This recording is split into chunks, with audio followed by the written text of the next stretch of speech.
Testing. Is this working?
Oh, as an English teacher, I'm so sad. That's awesome. John, is Dave on? Yeah. Okay.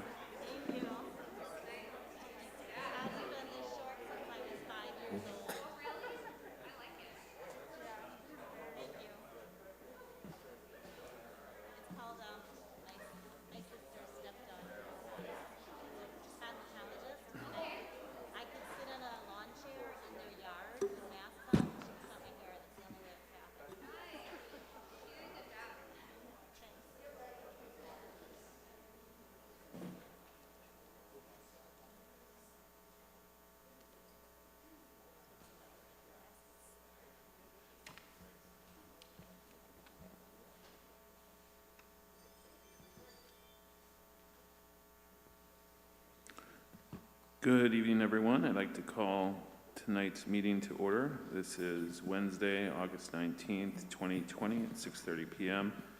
This is a regular meeting of the Cedarburg School Board. It's a public meeting. Prior notices have been placed in the district and additional copies were forwarded to the News Graphic and the Milwaukee Journal Sentinel. First, I'd like to do an attendance roll call. We're doing that because one of our school board members is on the phone with us right now. And we will start out with Mr. Creer. Mr. Creer is present by phone. All right. Mr. Leach. Here. Hadberg. Here. Cox. Here. Kennedy. Here. Goldbeck. Here. And Reimer is here. Thank you very much. Please join me in a Pledge of Allegiance. To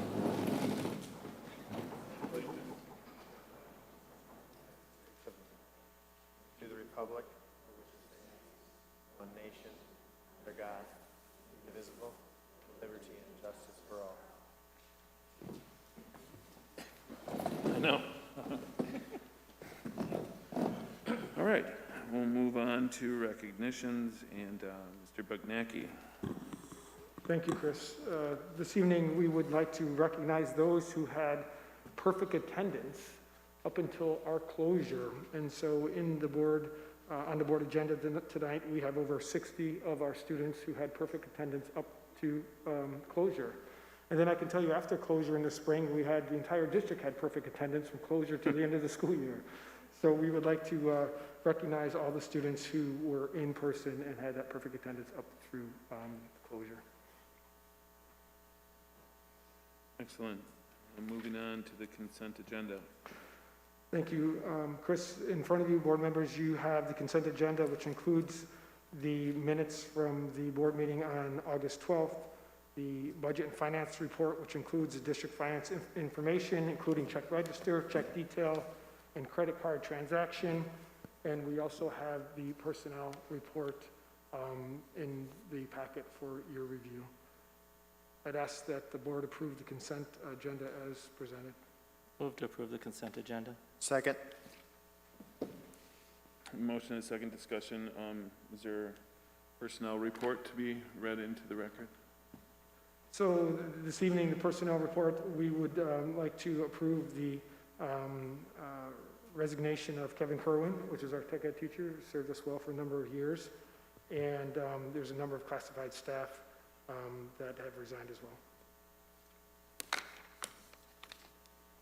All right. Motion and second, and we'll do a roll call on all these motions tonight. Leach. Aye. Padberg. Aye. Creer.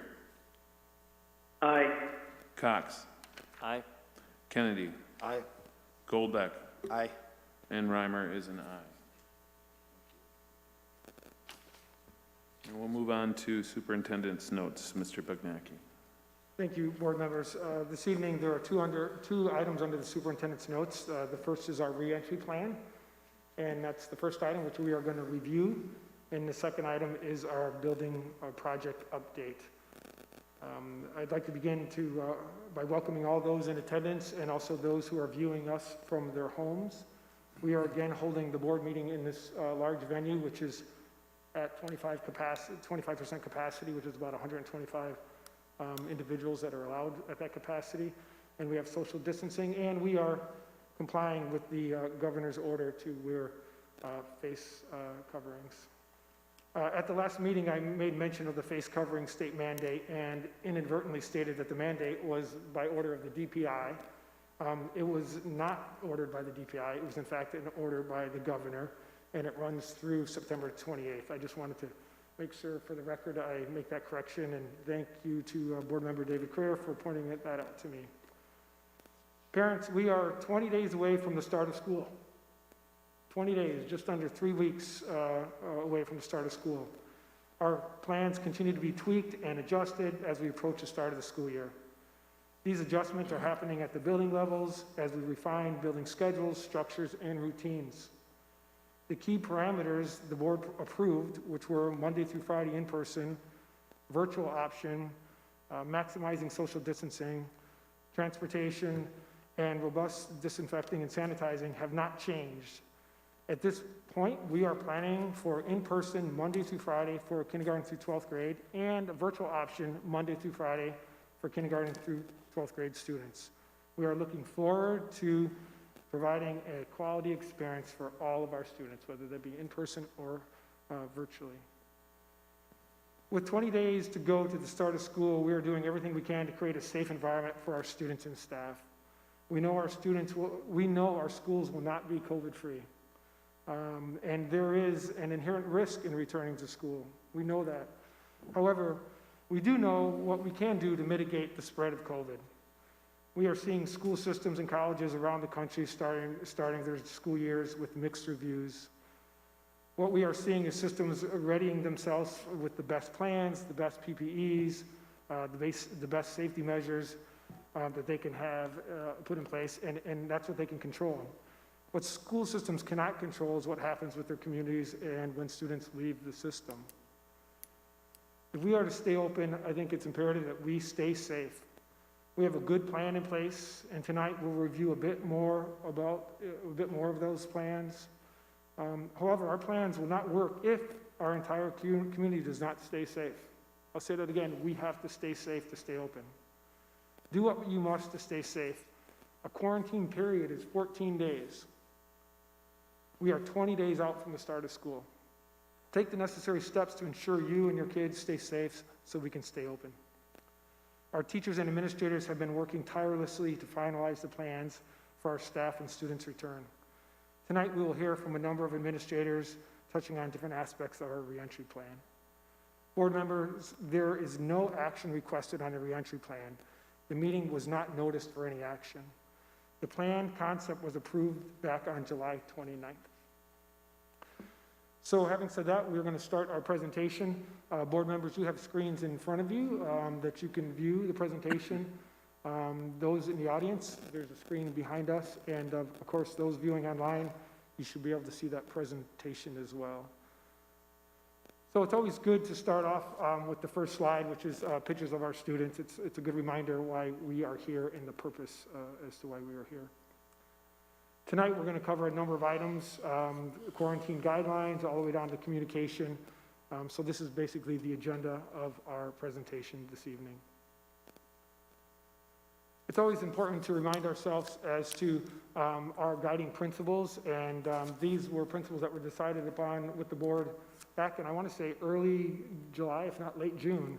And it's access, quality, and safety. And those three principles we've applied to all the decisions that we are making, both for those in person and accessing education virtually. General status update, board members and community members, you've seen this slide many times, and there hasn't been any significant updates. The two, number 1 and 2 that are in bold are the latest information that we've received from the WIA regarding activities in sports, and our athletic director is here this evening, and we have a slide that's going to discuss those new guidance from WIA. I'll just jump down to number 11 on this slide and make it clear that we work closely with the health department. We have meetings twice a week with the health department, and we are and have devised a plan that is going to follow the recommendations from the health department when it comes to quarantine and possible closure. The next slide deals with our internal monitoring criteria, and these are the areas that we are focused on and monitoring on a daily basis. Clearly, attendance rates by students and staff, we can't do that until the school begins, but these are some of the areas that we are monitoring the data on, and we'll go into greater detail this evening on some of the data. I think it's important to note that in working with the health department, they have not given us a hard, fast number in which we would need to close our facility. We've asked that a number of times, and they will provide us they'll provide us support to conduct the contact tracing. They'll provide support in investigating the cases. They'll provide support in conducting the contact tracing, as I said, and ultimately they will work with us as far as coming up with a recommendation as to whether a class, or I should say students, a class, a grade level, or a school should actually be quarantined. It's a very qualitative process, is how it's been explained to me, and so having a hard number is not something that the health department would recommend due to just the complexities of how this virus works and who may or may not be impacted by the virus. Well, on this slide, I'll have to point out that certainly number 4, the substitute teachers, class coverage availability, which ties into number 2, staff attendance rates by school. I think that's a key piece of this entire model. And at the last board meeting, Human Resources Director Conrad Frauner touched on this. It's critical that we have staff availability to run this particular model. And so we're doing everything we can to set up a safe environment, making certain that we have coverage in place, and part of that coverage was hiring additional substitute teachers for our district. And we've talked about incentivizing substitutes. We've raised the pay for substitutes. And we know that teachers on call, the service that we work with to provide substitute teachers, I think most recently they indicated that about 87% of their subs will be coming back this year to sub. So I think that's good for us. We know that some systems in the area have gone completely virtual, which means that potentially we would have greater access to substitutes. But this model that we've developed and we are bringing, and we continue to discuss and present, is contingent on making certain that we have staff members present. So we know that's a key piece to this particular model. Well, I fielded questions from parents asking, so when do we need to close? Well, how would we know if we have to close? We know that if, in fact, we do not have staff availability in the classrooms, that would be a time when we would have to close for a period of time. Parents would be notified through our Skylert system, and that means that we would have to work on and then direct those students to the virtual online experience. So it is a bit fluid. We know that. There is not a hard line. I believe Cedarburg has the best chance to make a go of this plan. We have wonderful support from John Coster and Ted Knoll and Nicole Kafta, our school nurse. The 3 of them have been really digging deep into the PPEs and putting precautions and safety measures in place, and I think we have a good system in place. So I think that's going to help us when it comes to remaining open and staying open for as long as possible. The next slide is a slide that is an image from the health department, and I'm going to call Nicole Kafta up. She's our district nurse, and Nicole has been instrumental in helping us interpret the data and act on the data. And this is a new dashboard, if you will, that continues to be updated from the health department, the Washington Ozaki Health Department. And this is a snapshot just from today. So this is the data as of August 19th. And what's nice about this is that now you can break it up by county. That wasn't a feature previously, but now it is a feature for us. So this is specific to the county. And of course, Ozaki County includes a lot of communities. And the question that we get asked a lot, and the question that we ask the health department a lot is, how can we drill down to just our community, Cedarburg? And there is certainly a way to do that. And if you look at the next slide, again, these are images from the Health Department website. And Nicole's going to talk a little bit more about the website when we go there. But this image shows you on the right-hand side specific to our zip code, 53012. And so you can see the number of cases. I know you can't see it just yet, public, because it's small, but I wanted to draw this to your attention. So you can see that now the Health Department is providing us more information, more data specific to our zip code. Of course, on the left, many of you know what this is. This is the status of the risk in our communities, and you can see where Ozaukee and Washington County currently stand. I'm going to ask Brenda, if you don't mind, going to the Washington-Ozaukee Health Department website. And then I'm going to ask Nicole, if you don't mind, just walking us through this website and talking a little bit about some of the features. Brenda, are we good? Thumbs up? Okay. So Nicole, I will let you take it from here, and I can navigate, or Brenda can navigate around, the community and the viewers can see where we are on this presentation. Okay. The graph on the lower left-hand side of your screen is indicative of the number of cases in Ozaukee County and the age groups in which that are most affected. You'll see that still it's the 20 to 29-year-old age range along with the 50 to 59-year-olds. Confirmed cases is there just next to that graph. So Ozaukee County right now has 835 total cases that have been reported, along with 19 deaths. The graph above the confirmed cases has a breakdown according to the cities. So you'll see like Cedarburg is listed there at 158. So that's our total that we have here in Cedarburg. The next graph to your right is our burden.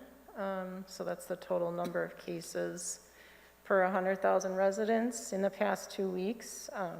And you can see that the line is slowly starting to take a little dip down, which is the direction in which that we want. Hospitalization rate, we did see a slight increase in that number. I believe last time we met, it was 9.06%.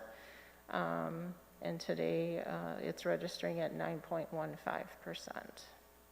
And then the graph on the very bottom on your right are the total cases for the state of Wisconsin. Brenda, will you go to the next tab? There we go, thank you. So board members and community members, this tab is broken down by zip code, so you can see a number of different zip codes that are that fall within the jurisdiction of the health department. And on the left-hand side, you can actually click on Cedarburg 53012 and get specific data relative to Cedarburg. Mm-hmm. So this is our burden status right now. So the rosy pink area is the high zone, which we know we're already classified as high transmission rate area. But you'll notice at the very top of that purple dash, I believe that date is August 13th, we have been seeing a decline, which again is the direction that we want to continue. I believe for the past 3 days, our number has stayed stable. I believe it's 213.2. So I think we've had that number for about the past 3 days. So we have hit a little bit of a plateau, but again, we are working our way down. As the numbers continue to drop, in order for us to move from a high to a moderate high burden, we would have to get below 100. So we still have a little ways to go, but slowly we're going down. Board members, any questions on this information that has been presented?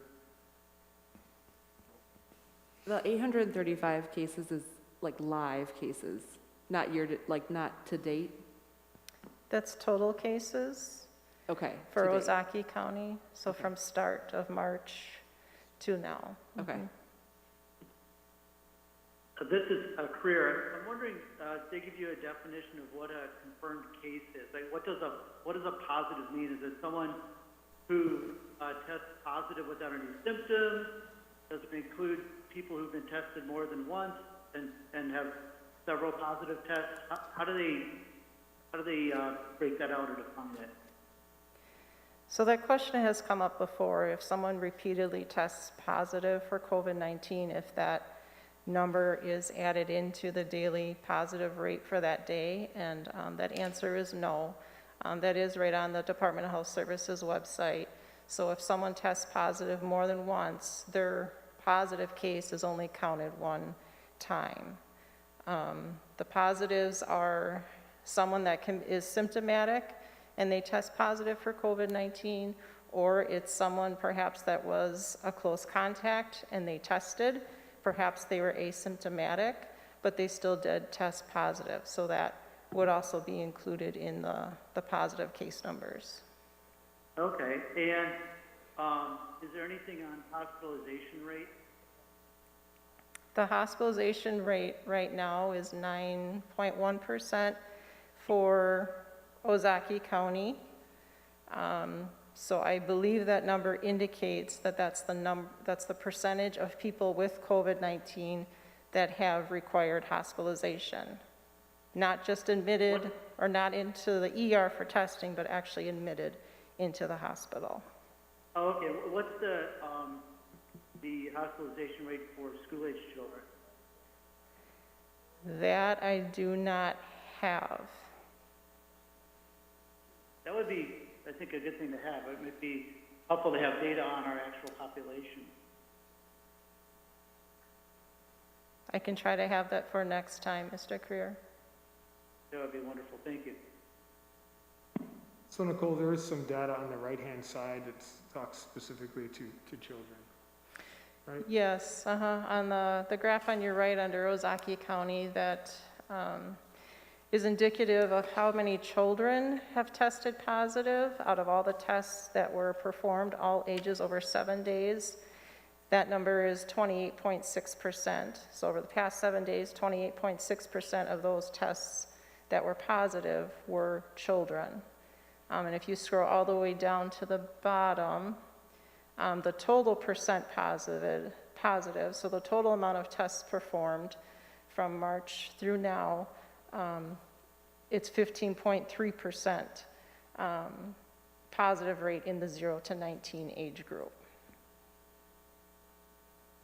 Okay, but again, you're going to try to get the hospitalization rate, and we have any data on severity? No, I do not have any data on severity at this time.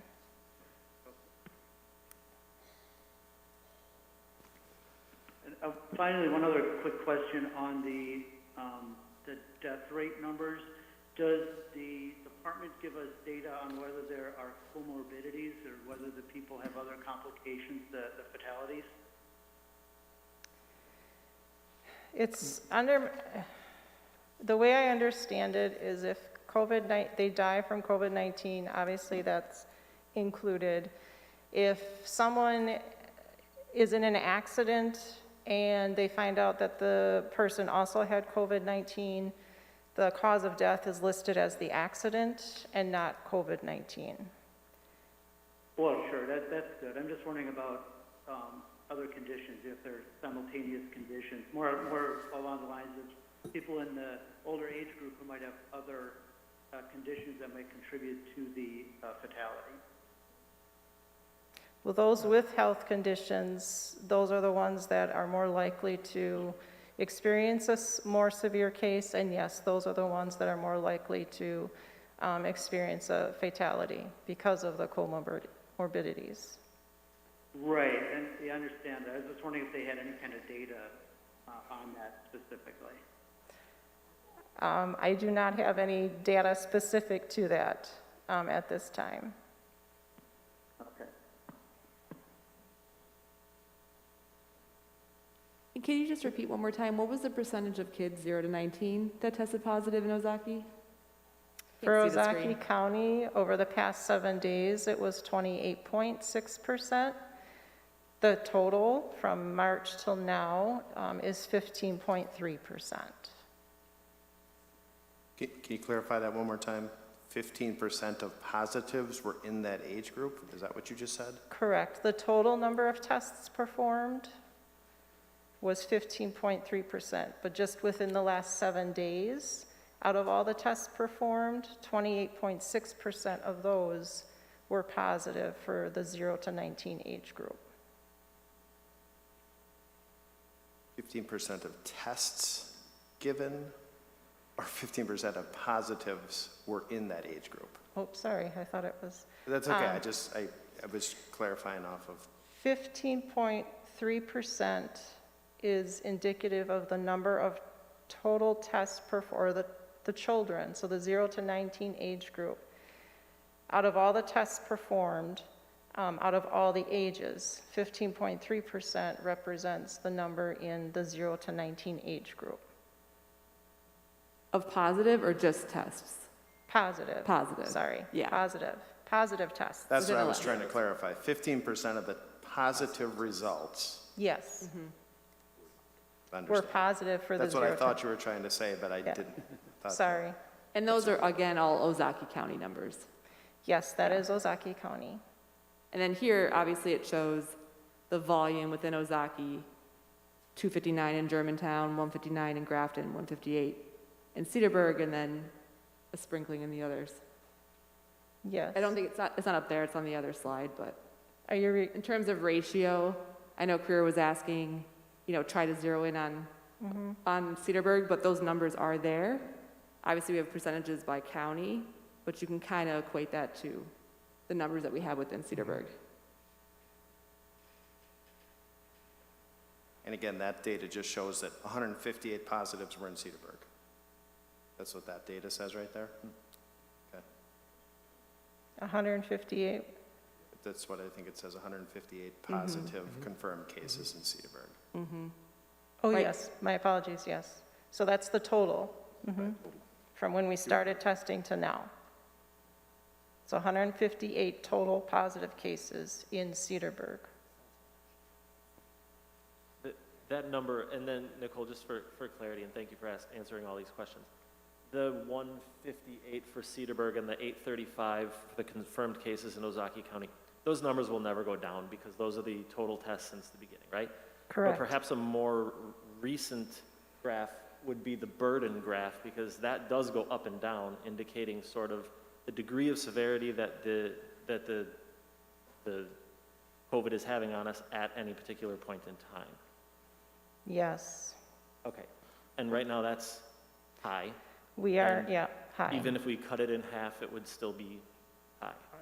Yes, until we are below 100 is the first time that we'll actually move out of that high range. Do you know what the criteria is for being in the high range? I'm sorry, can you repeat that? Yeah, sorry. We say we're in the high range. What is their criteria? What are the parameters for being in that range? It's according to the burden, which is the total number of cases per 100,000 residents over the past 2 weeks. So right now, we're at 213.2 is the number that's listed on the Ozaki County dashboard. Until that number drops down to 100, we will remain in the high zone. Once we hit below 100, then we will move down to moderately high, moderate, and so on and so forth. Thank you. You're welcome. So board members, we'll continue on with the presentation. If you don't mind, Brenda, we'll go back to the slideshow.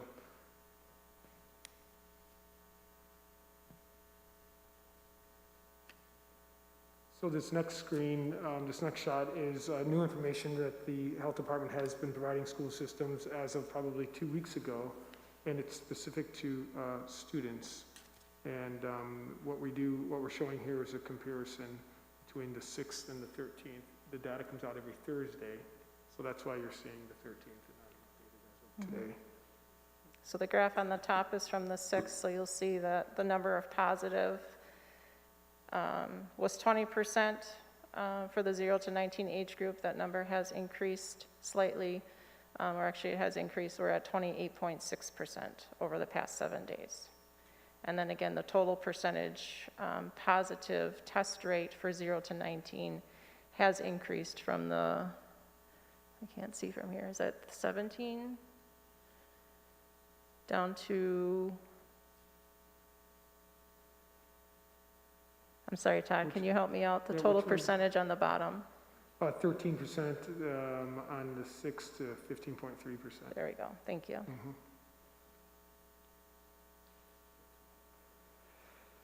The next slide is a slide that we're using kind of as our baseline data point, and we're calling it baseline because we approved this, the reentry plan back on the 28th of July.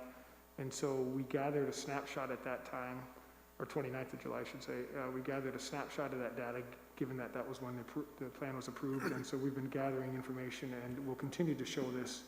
Our goal is to build a dashboard so it's a bit more interactive. But this does summarize some of the key pieces that we are monitoring. So the 819 data, it's highlighted in orange there. You can see for Ozaki County, the case rate has gone up. We're up 98 from the 12th. For Cedarburg, we've added another 17 cases from the 12th data. Hospitalization rate, as I said, we're at 9.1%, so a slight increase from the 9.03%. The rolling average for the state of Wisconsin is at 8%, so we have seen about a 1.8% increase there. And the cases per 1,000, and this is specific for Ozaki County, is 9.2, so essentially one case for every 108 residents of Ozaki County. For the 0 to 19, again, we see an increase of about 56 from our 812 data. There's a total of, excuse me, 301. And then for district cases of COVID-19, this includes both staff and students, we are at 11. So we've had 2 additional cases reported. This is a very good page of data, by the way. I appreciate this. Thank you. Right. So Nicole, just a question about the district cases. So those are individuals tested positive. Are there also individuals that have been quarantined along with those? So these are staff or students who have symptoms. They were tested and they tested positive and now are in isolation or quarantine. Yeah, the 11 is positive cases. We've had 2 or 3 students under quarantine. They did not become positive, but the 11 is between staff and students, that's the number of positive cases in the district at this time. I guess I point that number out to you board members because we've been asking our staff and students and parents to make certain they are staying safe. And when you see positive cases like this, you would anticipate that there'd be other positive cases and there'd be a number of individuals quarantined. So what we're finding is that those who are symptomatic are doing what they need to do, stay away from others and getting a test and then quarantine. And so when I opened up with my statement about staying safe to stay open, this is a great example. So if you have symptoms, you don't come to school, you don't go to a sporting event, you don't practice with the team, you tell your parents and you take the necessary steps. Correct. So Todd, this is Career. Are we going to be focused on total case numbers, or are we going to maybe develop some sort of criteria beyond just the number of cases? Because they're probably going to keep going up. Are we going to do anything as far as watching our age groups here in the school, or severity, or hospitalization rate, or anything like that?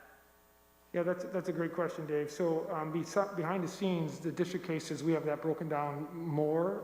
So we have it by school, by grade level. So we have more detail on the district cases that we will monitor. I have one question. How are we asking our students, obviously this is summer, how are we asking them to report, or how are we collecting that information to know that our students are sick? Typically, right now, it's our students that are involved in the extracurricular activities. So typically what happens is the parents will reach out to the coach, and then the coach in turn reaches out to me to let me know that they've been positive, and then I reach out to the parent. So are we getting any contacts right now because school isn't in session from the health department? Because when we sat in the meeting with the, for school board members, she said that they were going to be notifying the schools anytime they had positive that was a school related.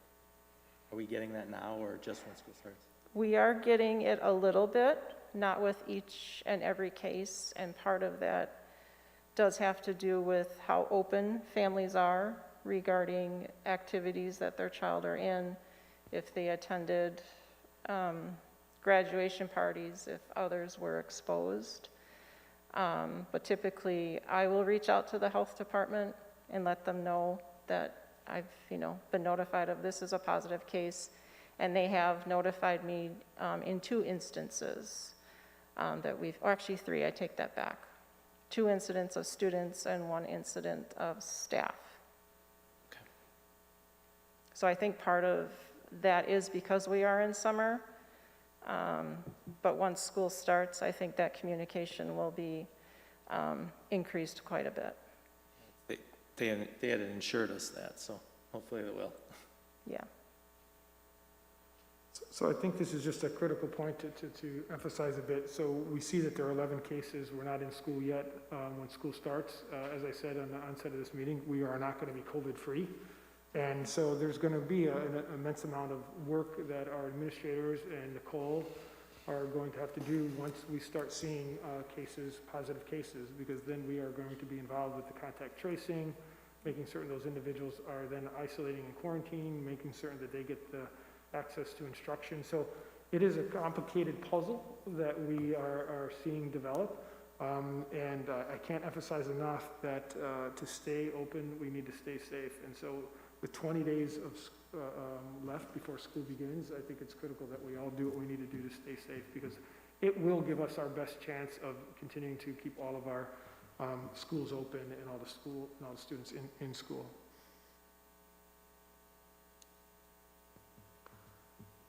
I thought it was important, which is a good segue, just to talk about the quarantine guidelines. You've seen this slide before, board members, and Nicole, if you could just touch on what that means to be quarantined. So this slide represents isolation and quarantine. If a staff or student tests positive for COVID-19, before they will be allowed to return to school or work, they have to be fever-free for 24 hours without the use of medication. They have to experience an improvement in symptoms, and at least 10 days have to have passed since the start of their symptom onset. Any individuals that are deemed a close contact, or also known as exposed, those are the individuals that would be, contact traced, and they would have to undergo 14 days of quarantine. They cannot test out of quarantine because symptoms from COVID-19 can develop anywhere from 2 to 14 days after your last exposure. So even if they would test on day 9 and that test came back negative, they would still need to complete their 14 days of quarantine. So that's for staff, that's for students, and that's also per CDC, DHS guidelines, and also in the WIAA guidelines as well. If a sibling has, this is a question that comes up a lot, if a sibling of a student, the student is sick and he has a sibling, does that sibling have to stay home? They have COVID-19? Yes. So the sibling would have to be isolated with that child for the at least 10 days, and then after their sibling is released from isolation, the 14-day quarantine would then start for that sibling, because then we have to watch, that sibling has to be monitored to see if they develop any symptoms. I have just a mathematical question here. If a parent had it, that's a good example, and they start the process, but perhaps they didn't go in for testing until they were right in the middle of it or towards the end even. If they had a positive test on day 1, but then they felt much better a week later and went in and tested negative for it, would that start the 14-day clock then, or is it automatically 24 days? Once a parent or the family now is deemed to not have it anymore, is Right. it 14 days from that point, or do you still do the 24-day? The 14 days starts from the last date of exposure. So we'll say the student has now completed the 10 days, the one that was ill, but the siblings in the home, their last day of exposure was on day 10 of that student's isolation. So they could get tested and develop symptoms, and that could either come positive or negative, but they would still be required to complete the 14 days of quarantine. So yes, it could be 24 days, at least. Mhm.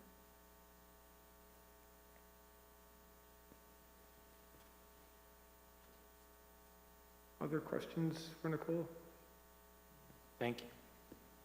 Thank you so much, Nicole, I really Nicole, appreciate great it. job, you, thank you for Thank answering you. all our questions. Thank you. Thanks. Thank you. So board members, the next slide is Department of Health Services. We had been anticipating some guidelines from the Department of Health Services. I can tell you that the guidelines came out late this afternoon, and I have not had a chance to dig into them in depth, but what I can tell you is that what we were looking for from those guidelines, it's not in the guidelines. We were hoping that, and most districts around the state were hoping for some a decision framework that would allow us to make decisions regarding whether we need to go full virtual or hybrid or in person, and they would align with the thresholds that Nicole had shared with you, where it was moderately high, and low. And so it sounds as if though that framework is not going to be moved forward to the state, and we're going to end up working with our local health departments to develop a decision framework. So more on that after I dig into the document a bit more. We were also anticipating some WIA guidelines from the Department of Health Services, and those guidelines have also been pulled off the table, and they're indicating that we're going to work with the WIA and our local health officials to make determinations regarding sports and activities. So the long anticipated wait for the guidelines from the Department of Health Services, it's out there, but it's not providing the guidance that we had once thought it was going to. My guess is that it got caught up in Madison for whatever reasons, and so now we are left up to our own devices with the health department and the local superintendents to come up with some decision framework. And so work's going to begin on that. Our next section is teaching and learning updates, and we have a number of school administrators here this evening, and we're going to turn it over to Alan Groth, our Director of Curriculum Instruction, who's going to kick us off. Todd, I'm sorry, career. I've got a question real quickly on the DHS guidelines. Are those going to be guidelines that we may or may not adopt, or are they going to be things we have to do? They are just guidelines, Dave, and from what I've seen, a lot of what they're providing is information that we already know and we have in place, and in some instances, we are further along. So they are just guidelines. Good, thank you. Okay, thank you, Todd. Alan Groth, Director of Curriculum and Instruction for Cedarburg School District, and tonight I'm going to kick off this teaching and learning section. Kirsten Rose, Director of Technology and Assessment, will join me afterwards. Jane Holk, Tony DeRosa, Adam Kurth, principals of our elementary, middle, and high school, will also be sharing some updates. So for those of you in the audience, those of you at home, just a couple updates. The next slide talks about some professional learning that's occurring. So March, when we closed in the emergency closure, all the way through June, the technology department and with the support of our digital learning and innovation coach provided ongoing professional support to teachers. So we did a weekly update where we linked flipped content for teachers on how to navigate the virtual environment for students at home. So all during that time, April and May, teachers were growing in their knowledge base on top of everything that they knew before they entered the emergency closure. So as we approach September 8th, we are looking at more strategic support for a subset of teachers, and of course everything that we learn in this group will be shared with all teachers. So on the screen is a book that we'll be reading called The Distance Learning Playbook, And we're going to be offering an opportunity for staff to join us at an up-and-coming institute that these authors will be hosting in a week. The cohort of teachers are teachers that are specifically assigned virtual content or virtual learning. So students that are at home, these are specific teachers that will have their assignments dedicated to supporting those students. And it's our way of coming tightly around a group of people that will be providing support to children at home and being intentional around some of the layers of the overall experience, from developing a classroom community virtually to how to conference effectively, various engagement strategies we can use as a teacher to make the experience not only enjoyable but rigorous and meaningful for students. So this, we're looking forward to getting this started. This is something that will rapidly occur, and the Institute will complement the book study, which will occur over the next couple months. So in there are topics that are listed that we'll be discussing, everything from setting that stage, getting the learning environment set up for students on that first day on September 8th, to making sure that teachers are clear on the content and the essential content that we want students to learn when they're at home, and feedback and assessment, making sure that we're monitoring their growth and progress over the course of the quarter, semester, or year. The next area is the Canvas content. So based on feedback we received from both staff and parents, I shared a couple weeks ago that we were going to expand the implementation of Canvas. So this is now underway. So parents of secondary children, so 6 through 8, 9 through 12, you've already had a chance to experience Canvas, and that learning management system is a way to establish courses, make them public to students, and make them public to family members at home. So we are now poised and prepared to have Canvas courses set up for elementary students. So if you're a virtual learning teacher, then you will use Canvas to communicate to families. In the box, you'll see the blue box that's on the screen. Those are some of the features that we've already established inside Canvas for all elementary teachers. So things like the daily schedule, where assignments will pop into a calendar that's, again, secondary parents have seen, and also parents gave us feedback through the survey that this was something that was sometimes can be challenging just to see when things are due. So Canvas will shore those kinds of details up so that families will see consistently a recurring pattern of homework assignments appear in a calendar so that you'll know when they're due, and so will your child. And then, of course, if you're a virtual learning teacher, there'll be a much more robust use of Canvas to include all digital links to all the content that they're experiencing inside the class. So we're really excited about this. This completes a deployment of Canvas for K through 12. So not a lot of school districts have taken such a, shall I say, bold step to ensure that it's for everyone, and we feel we're well positioned because of 612 has already set the stage for us that 4K through 5th grade will now join the ranks. So that is now underway. And I'm going to ask Kirsten Rose to come on up, and she's going to talk to you about some of the technology-related improvements. Yes?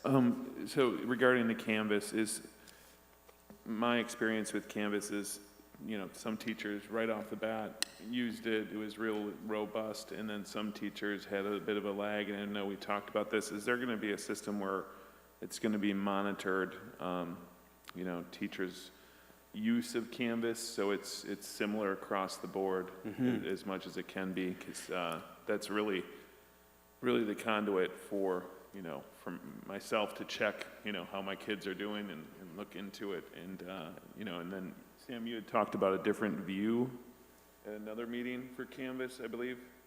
So Yeah. where are we with those things? So great question, and we've learned a tremendous amount from our 6-8 and 9-12 colleagues, and also from feedback from both staff members and families about consistency and how important that is.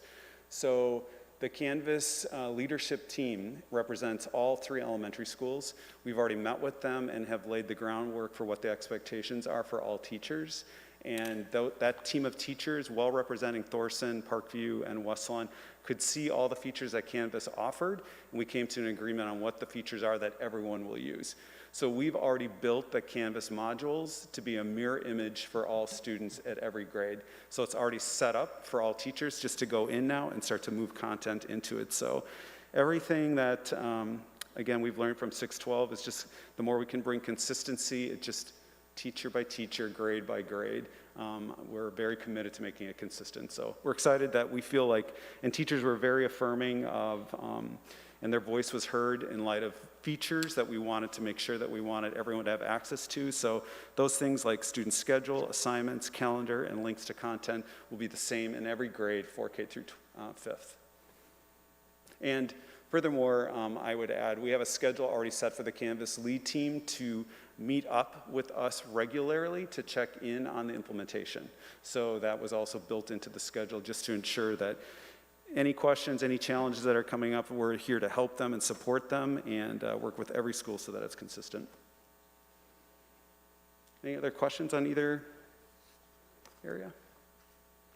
Awesome, thank you. Great, thank you. Thanks, Alan. Thank you.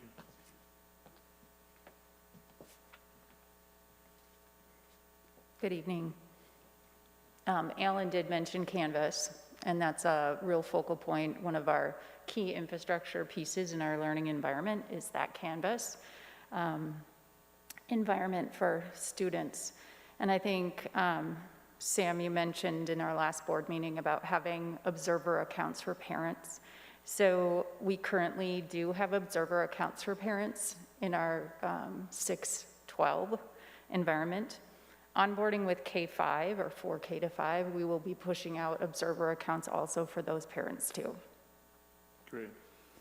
So some of the things that we've been working on in technology, whether we're a traditional on-campus learning environment, a full virtual learning environment, or if I'm a teacher who may have both situations in my classroom at one time, and that would be a hybrid environment.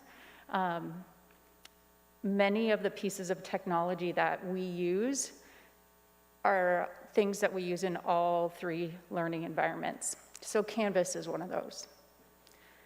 We also have quite a bit of software that we will utilize for practice and for personalization. For math, we have things like IXL and Dreambox.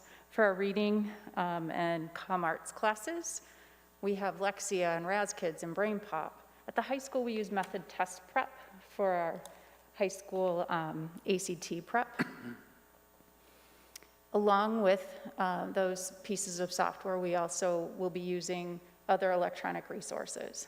Things like Overdrive, which is our ebook library catalog, our library collection, becomes really important in this environment when we have students who may be at home and not able to access our library collection, our physical library collection.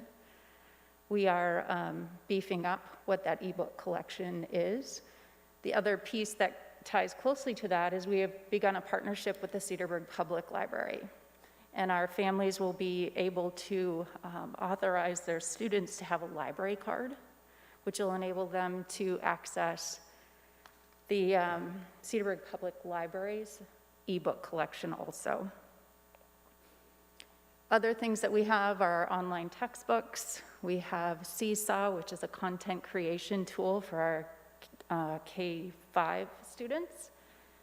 We have electronic whiteboarding apps. We have other library databases that are electronic, and then all kinds of other electronic resources like Flipgrid and other tools. One key piece that we will use to keep connected with our students at home, whether it's a teacher connecting with all their students in their class that's virtual, or if it's groups of students working in the school with students at home, is our video conferencing, and we use Google Meet. Google Meet is coming out with some newer features, and we have purchased the enterprise version. So that version enables hand raising. So a student who's remote can raise their hand, they have a question. It can create breakout rooms for small group discussion. We're able to screen share, take attendance, and record those meets. And as you know, our students' grades 4K to 12 each have a Chromebook, so they can access all of these pieces of technology and the curriculum, whether they're in school or at home. Our teachers have multiple devices in their classroom. So our teachers will have a desktop computer that may have a webcam connected with a external mic that will be able to be attached to their lapel, so they have a better voice sound to the students who are at home. They also have a laptop or a Chromebook, which they can put in front of them so they can see the at-home students if they have that hybrid learning environment.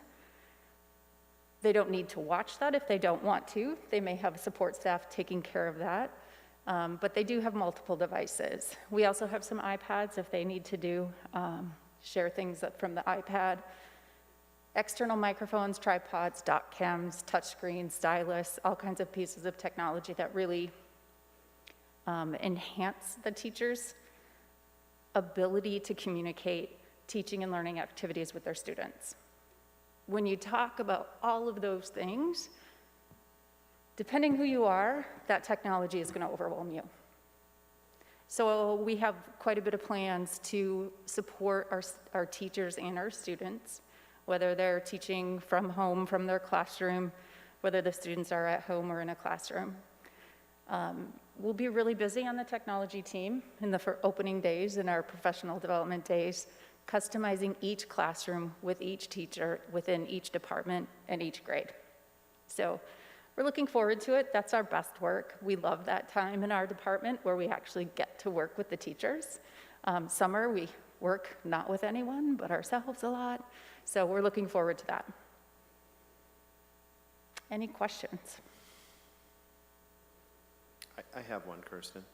So in the scenario that we are in an in-person class and there's 15 kids or whatever there, teacher ends up getting sick, ends up having to be home for the quarantine period.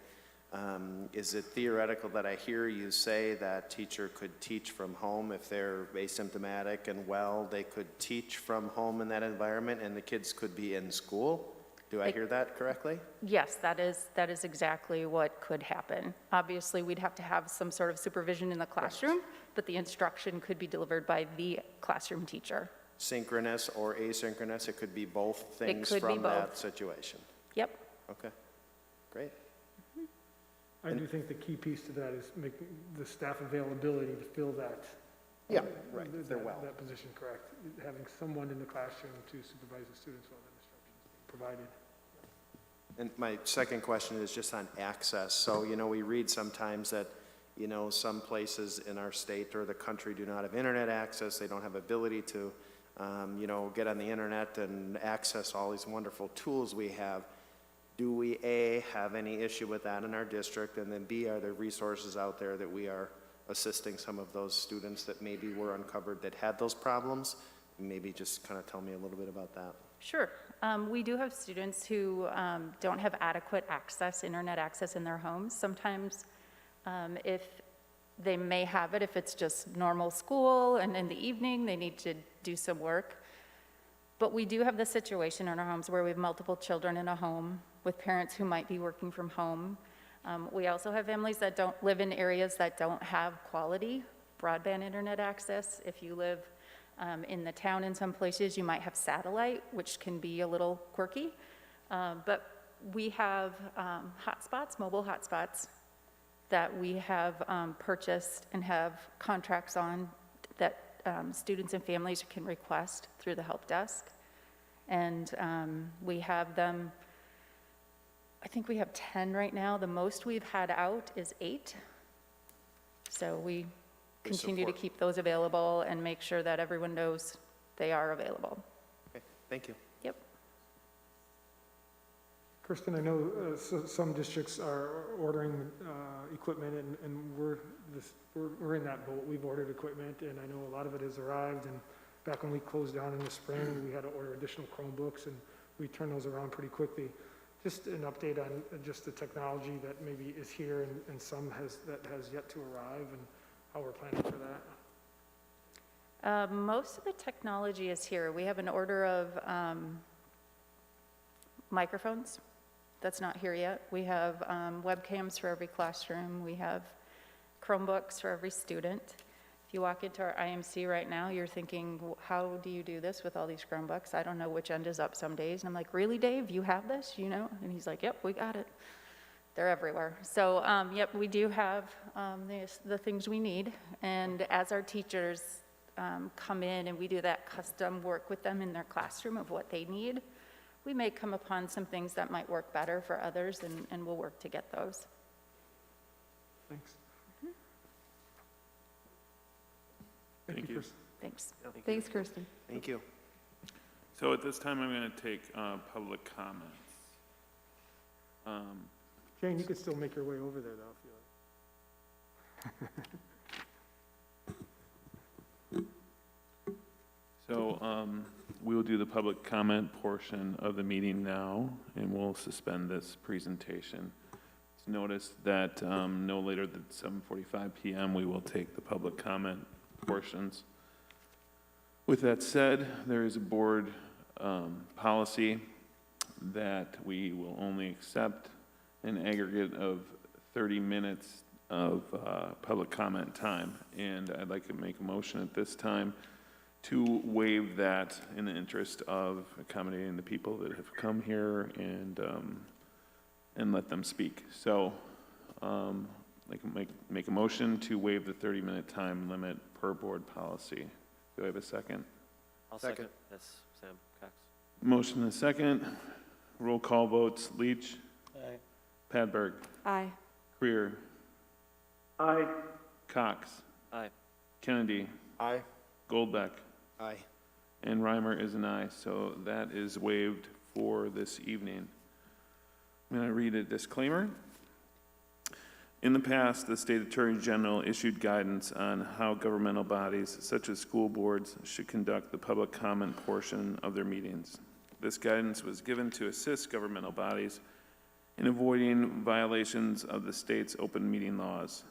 The essence of this guidance is that unless the topic being brought to the board by the public is listed on that meeting's agenda, no significant discussion can be held on that item. Instead, the topic may be listed as an item on a future meeting agenda whereby discussion could then be held. The reason for this guidance is not to limit open discussion, but rather to ensure that all interested parties have equal opportunity to participate in the discussions with the full school board. We on the school board encourage community input, and we want to hear from you, our constituents. However, we also take the state's open meetings law seriously and will follow the guidance as outlined by the State Attorney General. Therefore, if an item is listed on tonight's agenda, open dialogue may occur between the individual from the public and board members. If it is not listed, the board will be limited to listening only and will not be able to respond to comments or questions. If your item is not listed on tonight's agenda and you want to have a discussion regarding the topic, you're encouraged to contact the district superintendent and request that your item be listed on a future meeting agenda.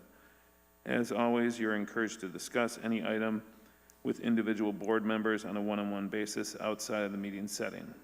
Please make your comments to the board and not to any individuals in the audience. As per School Board Policy 167.3, each statement made by a participant shall be limited to 3 minutes.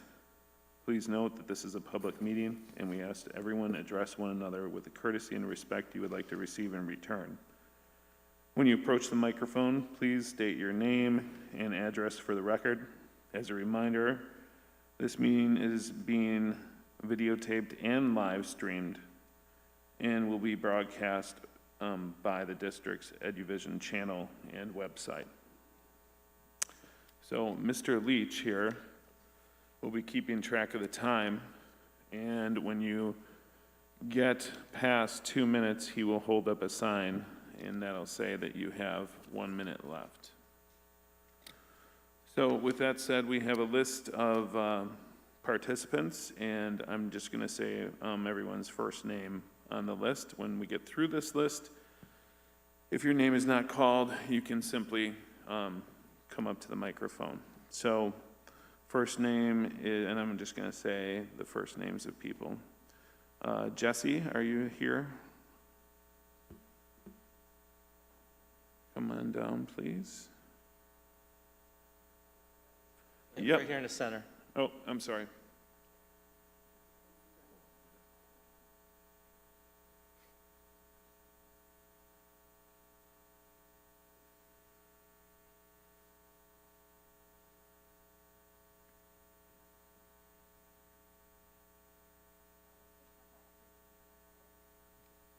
No problem.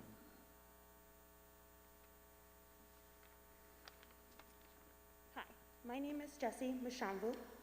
I live at N18W6415 Carriage Trace.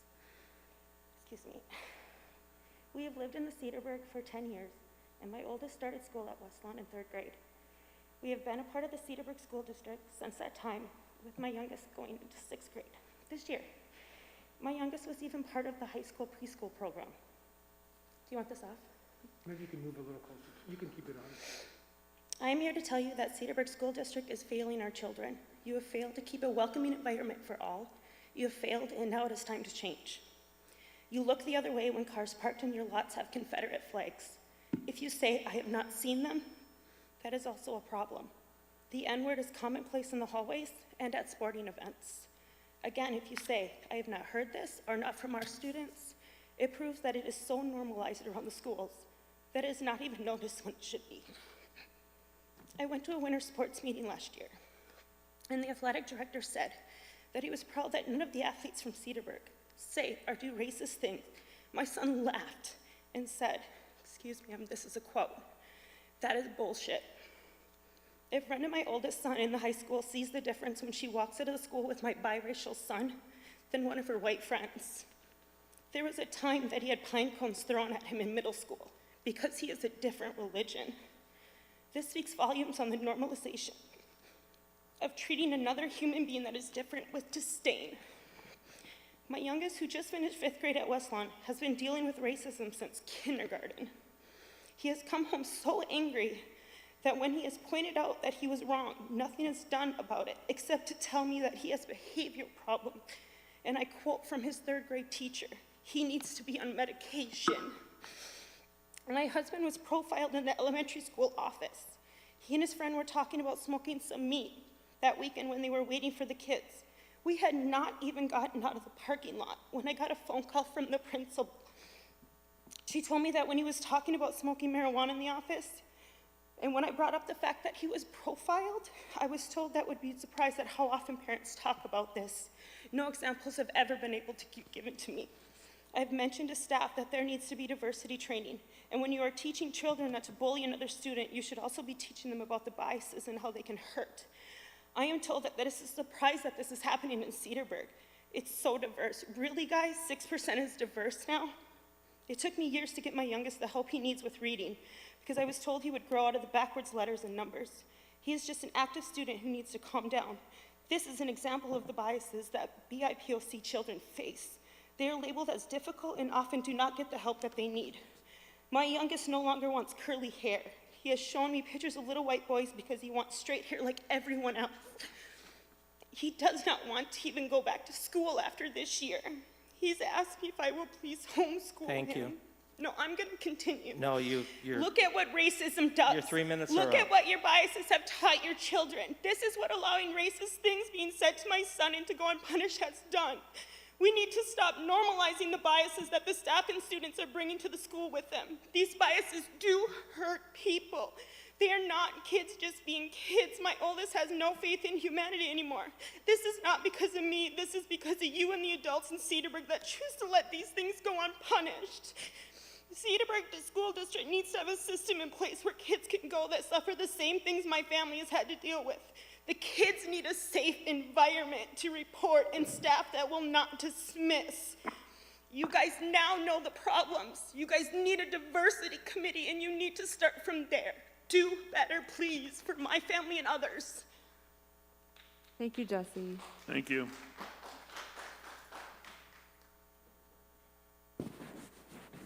All right. Kara? Mr. President, if we cannot follow the policy as policy, I will at some point then ask that we end and not let further public comments, because I don't want to take a chance of not everyone being able to speak tonight. Good evening, board members. My name is Kara Stawicki, and I reside at 14045 Twin Oaks Lane in Mequon. My daughter Nora will be entering first grade at Parkview Elementary this year.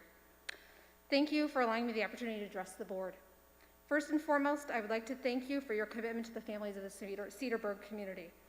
The board and administration have clearly worked very diligently to outline a comprehensive plan for returning to school this fall. Upon my review of the reentry plan set forth to date, I have several concerns that arose that I would like to address with the board, most notably concerns regarding synchronous learning, as well as mitigation measures that will be employed by the district to help reduce transmission of the virus. Given the high level of COVID burden in Ozaukee County, as well as an astounding 15% positivity rate in Cedarburg alone, I am cognizant that that families, including my own, who have selected the in-person option for their child or children, could be diverted to virtual learning at any given time if a positive test or exposure occurs. In reviewing the reentry plan for virtual learning, I noticed that virtual content will be both synchronous and asynchronous. As a working parent, and especially as a healthcare professional who is unable to work from home, I have concerns regarding the required element of synchronous learning. While I understand the goal of engagement through synchronous learning, I would assume that this expectation will be virtually impossible for many of us working parents to meet. While older children can access synchronous learning independently, younger children need an adult to supervise their virtual learning. Can the board provide clarification and details regarding their expectation of synchronous learning? And how will the content be provided if the children are not able to access on a synchronous schedule? My second concern relates to social distancing and the measures that the schools will employ to achieve this important measure in reducing the risks of viral transmission. Given that Parkview has in the range of 500 students enrolled, I have concerns regarding how many children will be entering and exiting the building at the same time with lack of social distancing. The current reentry plan outlines modified procedures for entering and exiting the building, but does not expand upon the use of social distancing during these times of the day. Can the board further explain details of this plan? And has a staggered and end time for the day been considered as a means of controlling crowds at pickup and drop-off times? Has offering staggered days of attendance been considered as a means of obtaining smaller class sizes and increasing the ability to socially distance? Thank you for allowing me the time and the consideration to address my concerns with the board, and I look forward to continued communication from the board and the district regarding the plan for a safe start of the coming year. Thank you. Thank you. Jennifer?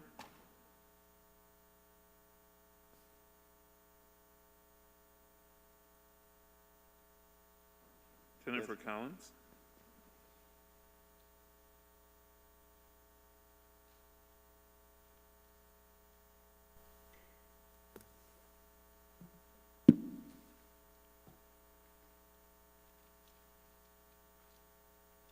There being a lot of Jennifers, so.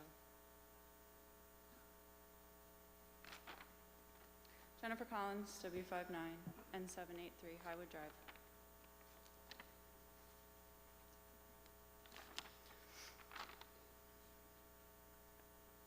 Superintendent and members of the board, I am a CHS alumni, proud parent, proud MPS educator, and MTA union member. I appreciate your hard work on our district's plans, but I'm asking you to do better. First, I'm asking you to reject the reopening plan and vote instead for 100% virtual return. Based on current data from the health department, Ozaukee County is in the red categories for burden, trajectory, case status, and overall risk. The number of positive cases is still high in the community, with community spread happening. Reopening schools is unsafe for staff, students, and families at this time. If we truly value our educators, students, and families, our first and foremost concern should be to keep them safe, just like we would our own family.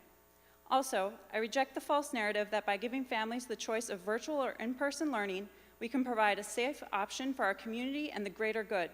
I urge you to pass a 100% virtual reopening so that no student, parent, staff member, or community member gets sick, hospitalized, or dies as a result of school reopening. One person is unacceptable. A harm to one is a harm to all. I ask you to pass a 100% virtual reopening plan using a phased approach with returning to face-to-face instruction only when key metrics are met. Second, I urge you to change blanketed district-level language around virtual teachers and the requirement to teach from brick-and-mortar buildings. I reject the false narrative that virtual teachers are being given accommodations. Virtual teachers have been asked by administrators to come into the buildings or resign. Virtual educators with medical conditions should not have to jeopardize their health by coming into a building. Educators should be allowed to choose to work from home or from their buildings. Educators should be trusted as professionals and should not have to choose between their health or their career. We don't give accommodations to our special education students with restrictions. We shouldn't give accommodations to educators. I reject the false narrative that educators with underlying medical conditions can apply for FMLA or ADA as an accommodation. Yes, they can, but a 100% virtual start would eliminate the step for employees with medical conditions and would keep vulnerable people safe. FMLA can only be used for 12 weeks, and after 12 weeks, then what? This is not an acceptable accommodation. ADA can be used longer, but do we not trust and value our educators enough for them to choose for themselves whether or not they would like to teach from an empty classroom or from home? This is not an acceptable accommodation. Not passing a plan that allows real choice for educators will lead to teachers resigning. Wisconsin already has a teacher and substitute shortage. How will the district address additional staff turnover? How much does the district value its teachers if they are hearing from administrators they can accept or resign? Are Cedarburg School District's educators disposable?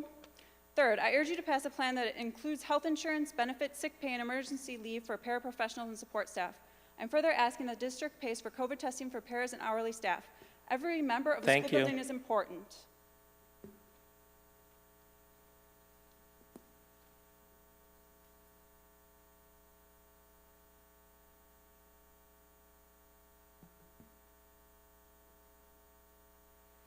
Jacqueline?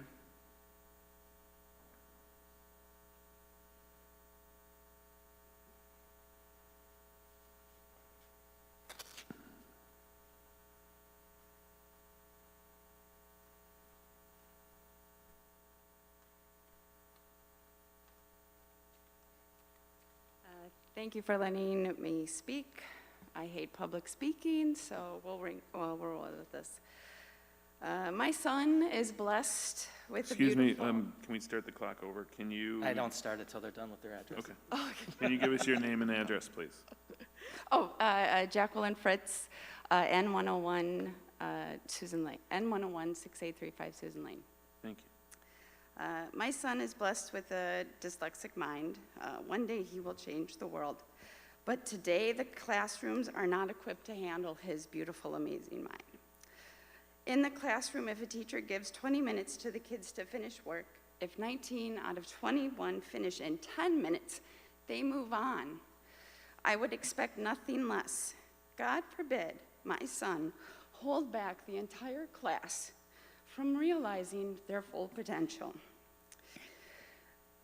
I'm glad that the district has chosen the in-person because right now, people outside the district, a very small minority in the district, are willing to hold back every child from reaching their full potential.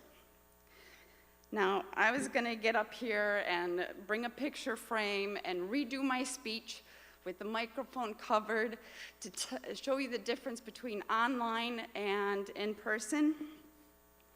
And I decided a gimmick wasn't gonna work. But some of the things that do go on virtual. Mom, the Zoom didn't start. Mom, the teacher is turning around. I can't hear the microphone. Mom, Hunter's Zoom is too loud than my Zoom. Mom, you're on the phone with the client. I can't hear my Zoom. I don't miss it. There's nothing on the board. They updated it, or they didn't update it. It's frustrating. Now, in my house, I pick up the slack with my son. But I'm wondering, if we go virtual, who's going to pick up the slack for the entire district? Thank you. Thank you.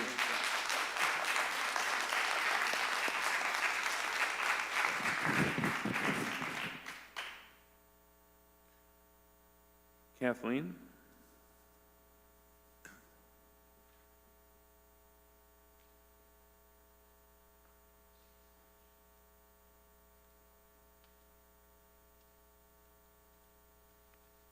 My name is Kathleen Etzel, and I live at 320 Royal Stone Court. I wanted to speak to the board tonight because I'm concerned and I'm confused by what I see taking place across the state right now. As you know, many districts are rescinding their opening plans and returning to virtual instruction only. I'm concerned that it may be up for discussion in Cedarburg as well. Can anyone from the board tell me if there are any plans for voting on this here in Cedarburg? In the event, that something like this were to take place, I would really ask if the board could please consider the following. Based on your survey, at least 80% of students plan to return in person. It doesn't seem that families in this community want virtual learning to be their only option. I'd hope that the board would answer to the families in the community first before bending to any outside pressure. We pay the taxes, and it's our children that are directly affected. Secondly, we've heard how the case numbers are rising in the county, but case numbers alone do not provide enough context for what's actually taking place. And I would hope the board would consider looking at additional data. For example, could we also look at the current number of cases in addition to the total number of cases? In addition, could we look at the current number of hospitalizations as opposed to the hospitalization rate? For myself, I'm a little confused what that hospitalization rate is. I had the opportunity to speak with Kirsten Johnson back on July 29th. The hospitalization number on that date was 3, yet the hospitalization rate was around 9. Today, we see that same hospitalization rate. I had the opportunity to listen to the county board meeting this morning, and if I understood her correctly, I think the hospitalization number is 0. In addition, I think it would be helpful to look at the severity of cases. It troubles me when I hear that students might be quarantined for 10 or 14 or 24 days. What if they only display the symptoms of sniffles? That's concerning to me. In addition, when you meet with the health department, can we also address if all the negative cases in the county have been recorded? As I hear more than 30,000 cases in the state have not been recorded, that could significantly impact the statistics we're looking at.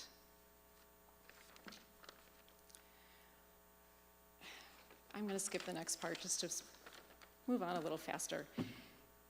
As elected members of our school board, I'm hoping that you'll put our students, I'm hoping that your first consideration is for the education and well-being of our students. I'd like to see you to continue to fight to get our children back into school. What's taking place across the state right now with the reopening of schools is starting to feel like a game of chess. Please don't let our children be used as the pawns. Thank you. Thank you.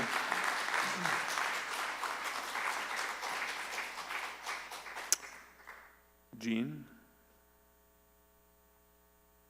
Jean Wills?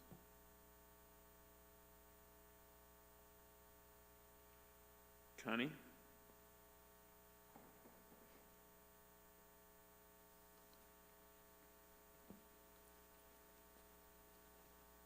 Connie Kincaid, N75W7255, Linden Street, Cedarburg.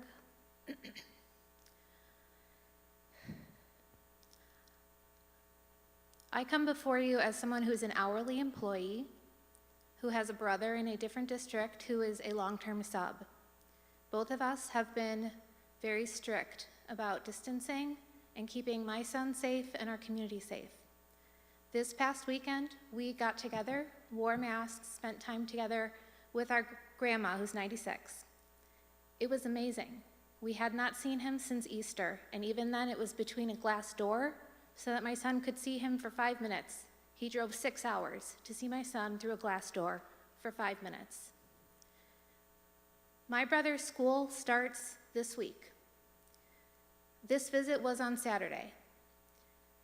Sunday, my brother texted me to let me know that he had just gotten contacted that he was considered a close contact to an individual that tested positive. So he scrambled to get a test because his school starts this week, meaning the professional development, the training. I'm sure you understand what I'm communicating. For me, I then reached out to the district that I work for as well as Cedarburg to better understand what would my responsibility be as an hourly employee to our students, to the students that I work with, and what the responsibility would be for Cedarburg, hourly employees, substitutes, whether they're short-term or long-term. Currently, the policy stands where I would be completely fine to be going into class and tying shoes, zipping up coats, helping children with their sneezes. That is completely fine until I find out that my brother tests positive. That can be anywhere from 2 to 7 business days, meaning he could have gotten a result yesterday, which he has not, all the way until next week. So I stand before you right now, someone who is completely fine to be working with your children, helping the most vulnerable and youngest, knowing that I may not be the safest person for them, but according to what is in the policy, I am allowed to be there. For me personally, I would call ahead and say, I don't quite understand what I'm allowed to do, but I am not coming into school yet. I am waiting for my brother's test results to come back before I am less than 6 feet, less than 3 feet, less than a foot away from the kids that I love, work with, care about, and the families that I work for the district that I work for. I'm asking you to take a look at that wording. Take a look at those tertiary cases. And for anyone that has fallen in the cracks, my brother paid $300 for his test. He's hoping it'll get covered, but he left his job to come in. Am I at the 1 minute? Almost? Okay. I'm asking the district to step up with those expenses. You're at 3 minutes. I'm Oh, sorry. I'm sorry, I didn't see the 1 minute. I held it I'm up so before. sorry. I think I made my point. I hope I did. Thank you for your time. Thank you. Thank you. Is there anyone else from the public that would like to speak tonight? Anyone at all?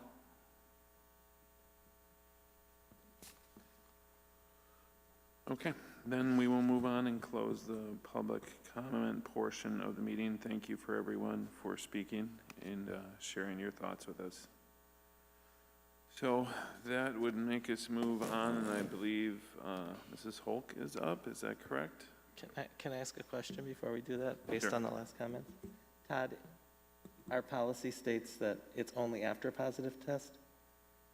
Or can we have something added in there that if you were exposed, I mean, is there something in there that says if you were exposed even prior to the test? I mean, you'd hate to have somebody wait till the test comes back.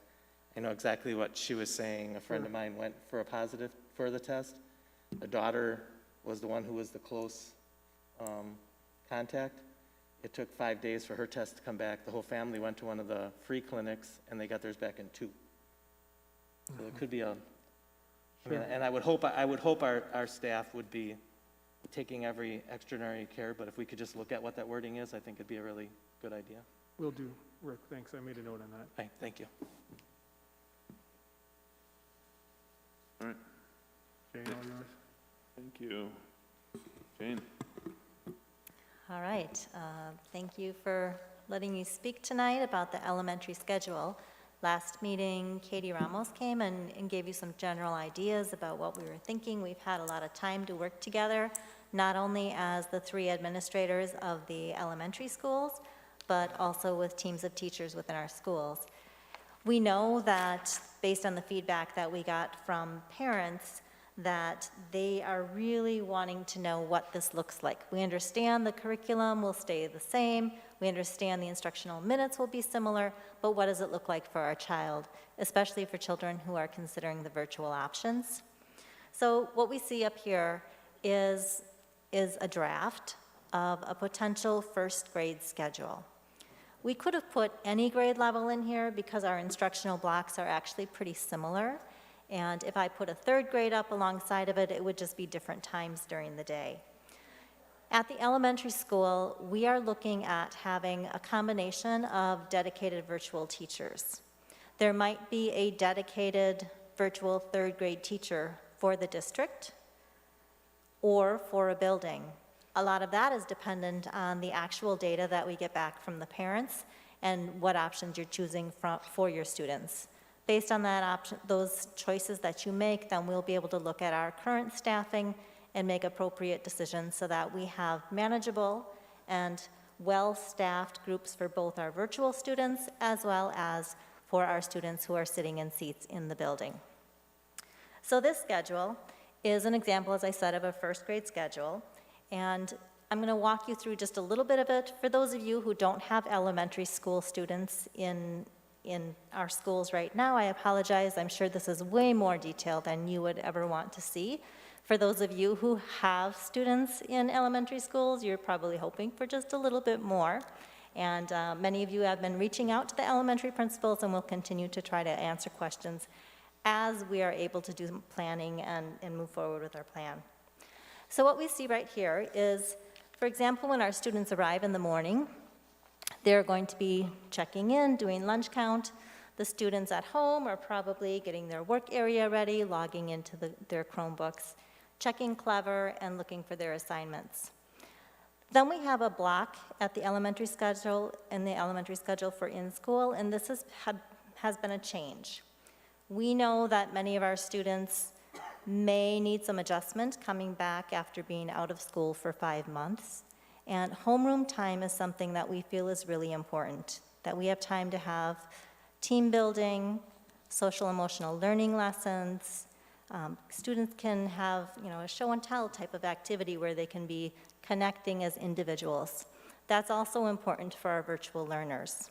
So in the examples where we have a virtual classroom with a virtual teacher, there might be 20 kids in that group. They will also have a homeroom time live on their Chromebooks where they can interact with one another and learn about things to make them better citizens of their virtual school and get along with their peers and share things about themselves personally. The next block that you'll see is something that we always have in our school, and part of our math block is Number Corner. That's a 20-minute instructional block, live, delivered by the teacher. It'll happen in both environments, on campus and at home or wherever your off-campus students may be. We plan to have mask breaks scattered throughout the day for our children who are on campus, and we also plan to have breaks for our students who are off campus. Right there you'll see at, I think it's like 9:30, we have a mask break, probably outside, maybe stretching, follow the leader, Simon says, for our kids that are in the school, and at home, it's a brain break. We know that our students, the younger they are, the shorter their attention span is, and we want to make sure that we're really responsive to that so that they're getting the variety of activities so that they can be fully attentive to the learning that we need them to do. Followed by that, in both environments, there will be an interactive read aloud. Some of you can probably see that if we had a classroom where maybe a teacher had a group of 6 in-person learning students and 12 virtual students, that could happen with a camera on the teacher. It also could be that this is one of those instructional blocks that we push the record button because a family has contacted us from that classroom and said, you know what, our schedule doesn't allow for this, we can't do that at that particular time during the day, so that it wouldn't be live for your child, but your child could still get that same interactive read aloud mentor text experience that the rest of the students are getting. Followed again by another mask break for the kids in school. We're thinking it'd be important to have some socialization breaks for kids who are at home. If children are in a virtual classroom and they've got 20 peers, the teacher is leading the instruction on a Google Meet. We would like to have some opportunities for kids to have less structured, though they're young and they'd be supervised, but opportunities to play games and interact with their peers. Some of you may have seen that this spring with some of the field days and AMP activities that we had with our kids. So then the next block in this group was the AMP block, that art, music, and PE. An adjustment that we've made to reduce contact for students and for teachers is we are planning that one classroom will have art every day for 3 weeks. They're not going to go from art one day, music the next day, and Phi-Ed the next day like we typically do, reduce their contact, reduce their environments. Then their next rotation would be music, and the rotation after that is Phi-Ed. Following the AMP time, they'd come back, and we'll always have opportunities for hand washing, movement in between. We're going to have readers workshop. It'll look similar at home as it does at school, except after the mini lesson that the teacher will deliver, 15, 20 minutes, talking about what they should be looking for in their reading activities.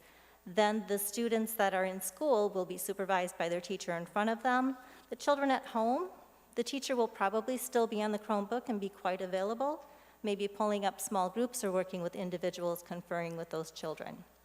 We want parents to realize that we're not expecting them to read the lesson plan and deliver the instruction to their students when they can. We want to be the ones teaching the students. We're certainly going to be partners with our parents, and at times there will be opportunities for parents to take on a larger portion of that if their schedule demands that they do that. Throughout the day, we'll have recess and lunch breaks. Obviously, the kids at home would have their own break.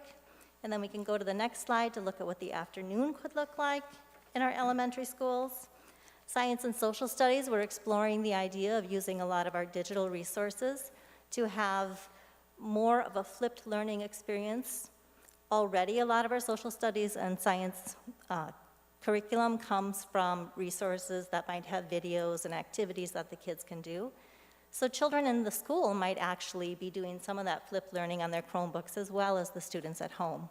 This is definitely a time of the day that could be asynchronous, so families would easily be able to access this content at other times during their day. Recess breaks at school would equate to breaks for the students at home. Writer's workshop would involve mini lessons again. Kids would log in. Guided work.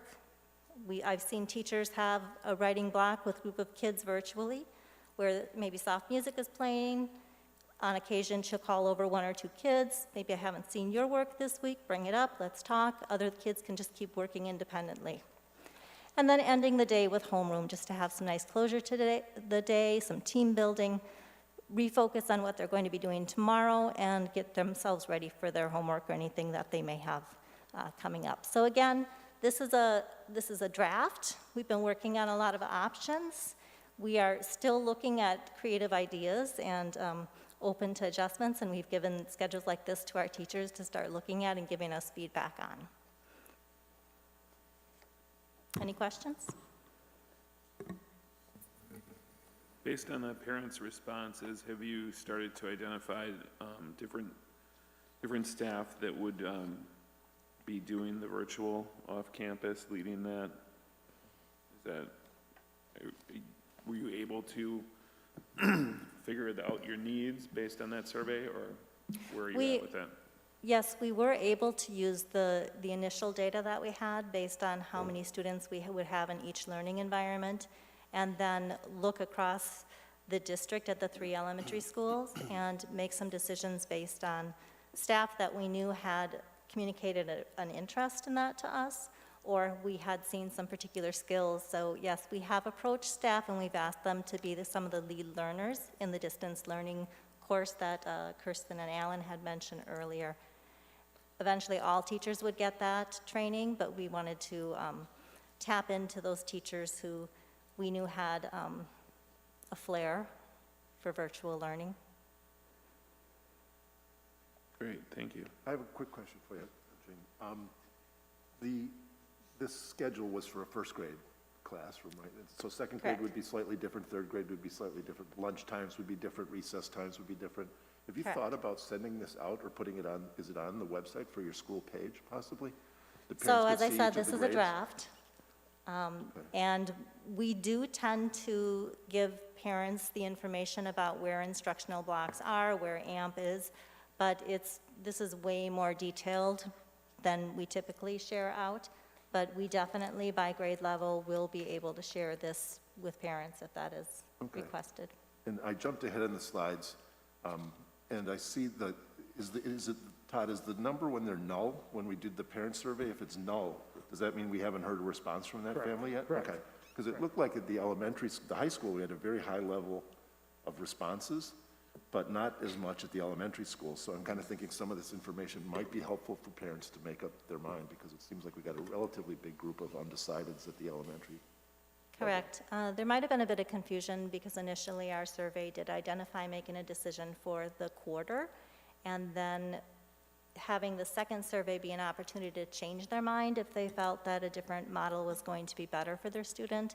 But in all of our efforts with our planning and our determining staffing and our determining not only classroom locations, but how many students in a class, we realized that within a couple of weeks of starting school, we're going to be having to plan our next learning environment and potentially be changing assignments and homeroom teachers for children, and we didn't think that that was the best practice for children or for staff.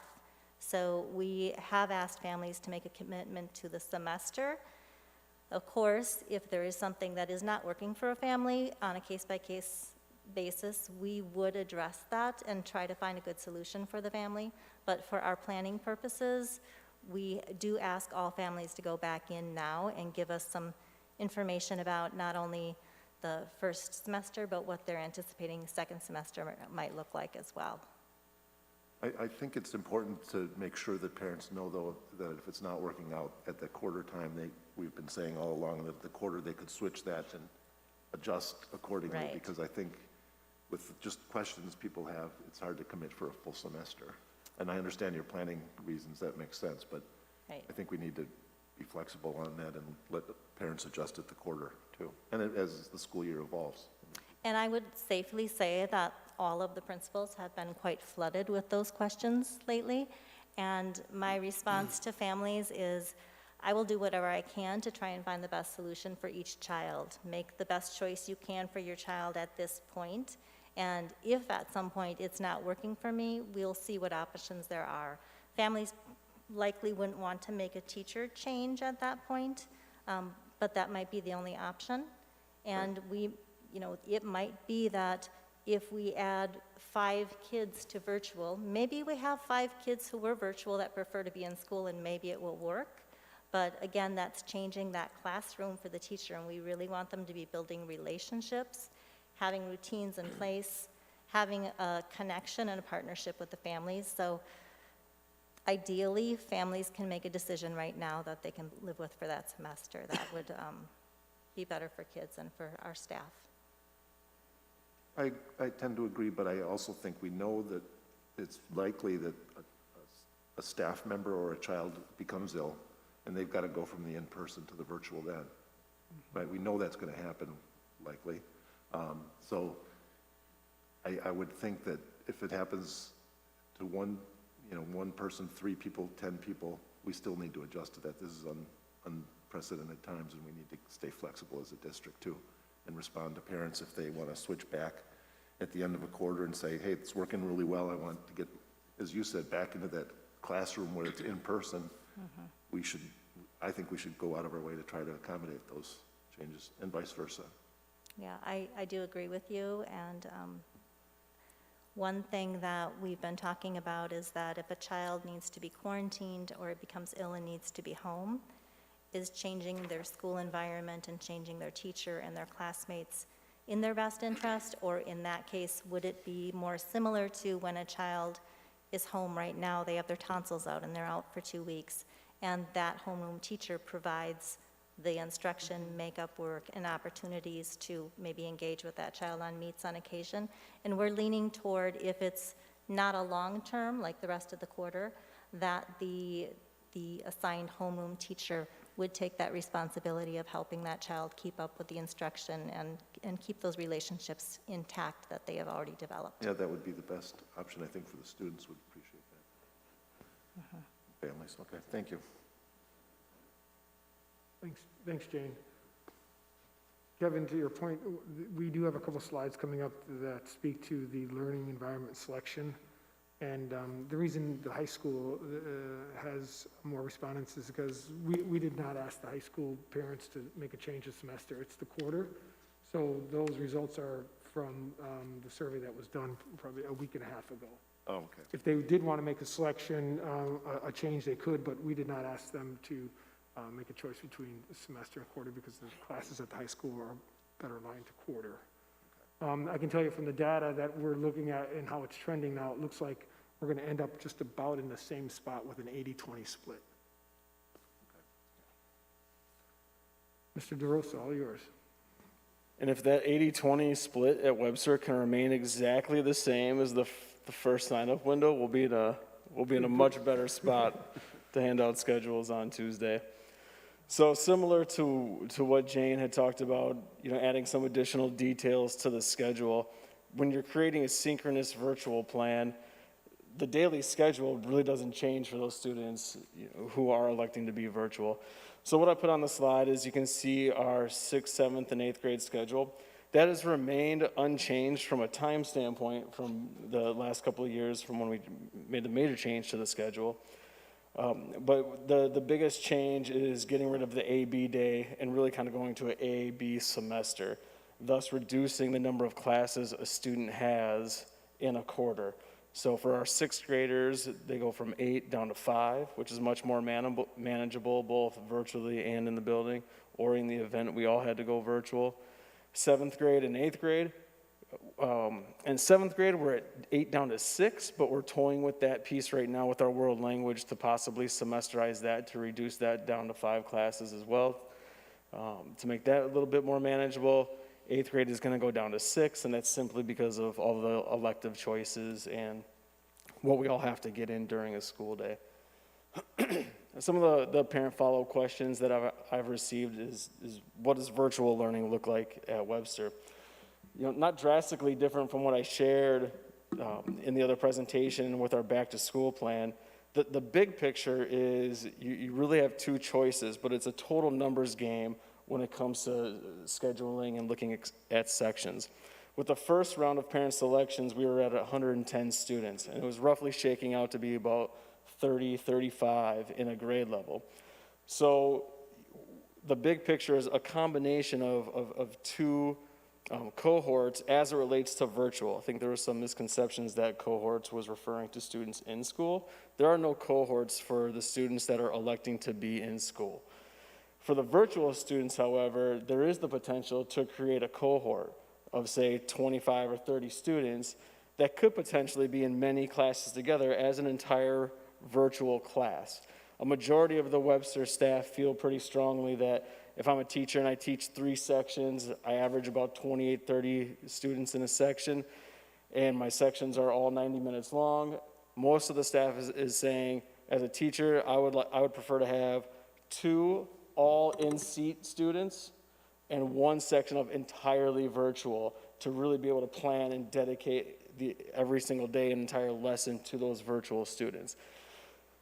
That's not going to work out perfectly for every single class and every single grade level. So you will have the other piece of the puzzle, the other option, big picture option, is there will be classes that are going to have a small cohort of students, 6, 7, 8 kids that will be virtual, that will be accessing the class synchronously from home, also a combination of kids that will be in the seats. So as you heard Kirsten mention earlier, there's certainly a lot of work to be done as far as the hardware and preparing the classrooms and getting staff acclimated to all the hurdles that go with that type of virtual instruction.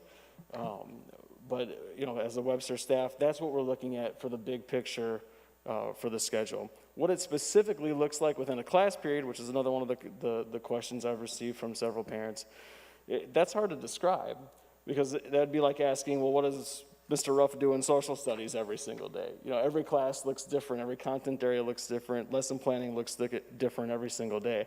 So certainly I think it's going to be a combination of what you would see being in the classroom if you were in person. So I just provided some examples of what this could look like virtually, where students are starting on a warm-up in Canvas, or maybe they are starting with the class and watching a live mini lesson. Maybe it's a recorded mini lesson. There's times where there's going to be live instruction or recorded instruction to watch. There's obviously going to be accessing materials, reading as a group, a virtual cohort. Maybe it's mixed cohort with students that are in the classroom. All the different types of assessment tools that our staff uses, verbal assessments with the students that are virtual, and wrapping up a class in a very similar fashion how our teachers do. So, while the question gets asked a lot, my response isn't very flashy because it's oftentimes is going to mirror what our students do or what our staff does on a daily basis. Questions, board members? I just have clarifying questions. So essentially, the schedule that you're showing here right now for the middle school, the virtual students would see about the same. They'd be on that same schedule, kind of blocks of time, but the instruction might look a little different depending on the class. Yeah, and I think it'll look a little bit different depending on if I'm a teacher that has one section of all virtual students compared if I have 3 sections where there's a small group of virtual students in each of those classes. Right. The type of thought and planning that goes into that has to look different if you're doing your best to reach all learners. One of the pieces with the virtual pieces, what we don't want is there's a camera in the room and it's recording 90 minutes, it's streaming 90 straight minutes live of whatever's going on in class. I don't think most parents, even though they've elected for the virtual piece, want their student to be staring at a computer screen, for the entire duration of the day. So we definitely want to be mindful of that, and teachers will create lessons and structure their class periods so that it isn't just a constant staring at the screen, waiting to see what happens with the teacher with students. Rather, I think it's going to be a lot more strategic grouping, strategic instructional moments, so that the at-home students can kind of turn off, turn on, at the appropriate times. Of course, a lot of logistical issues, both in school and at home, to make all this work as best as possible, but that's the mindset that the staff has going into this.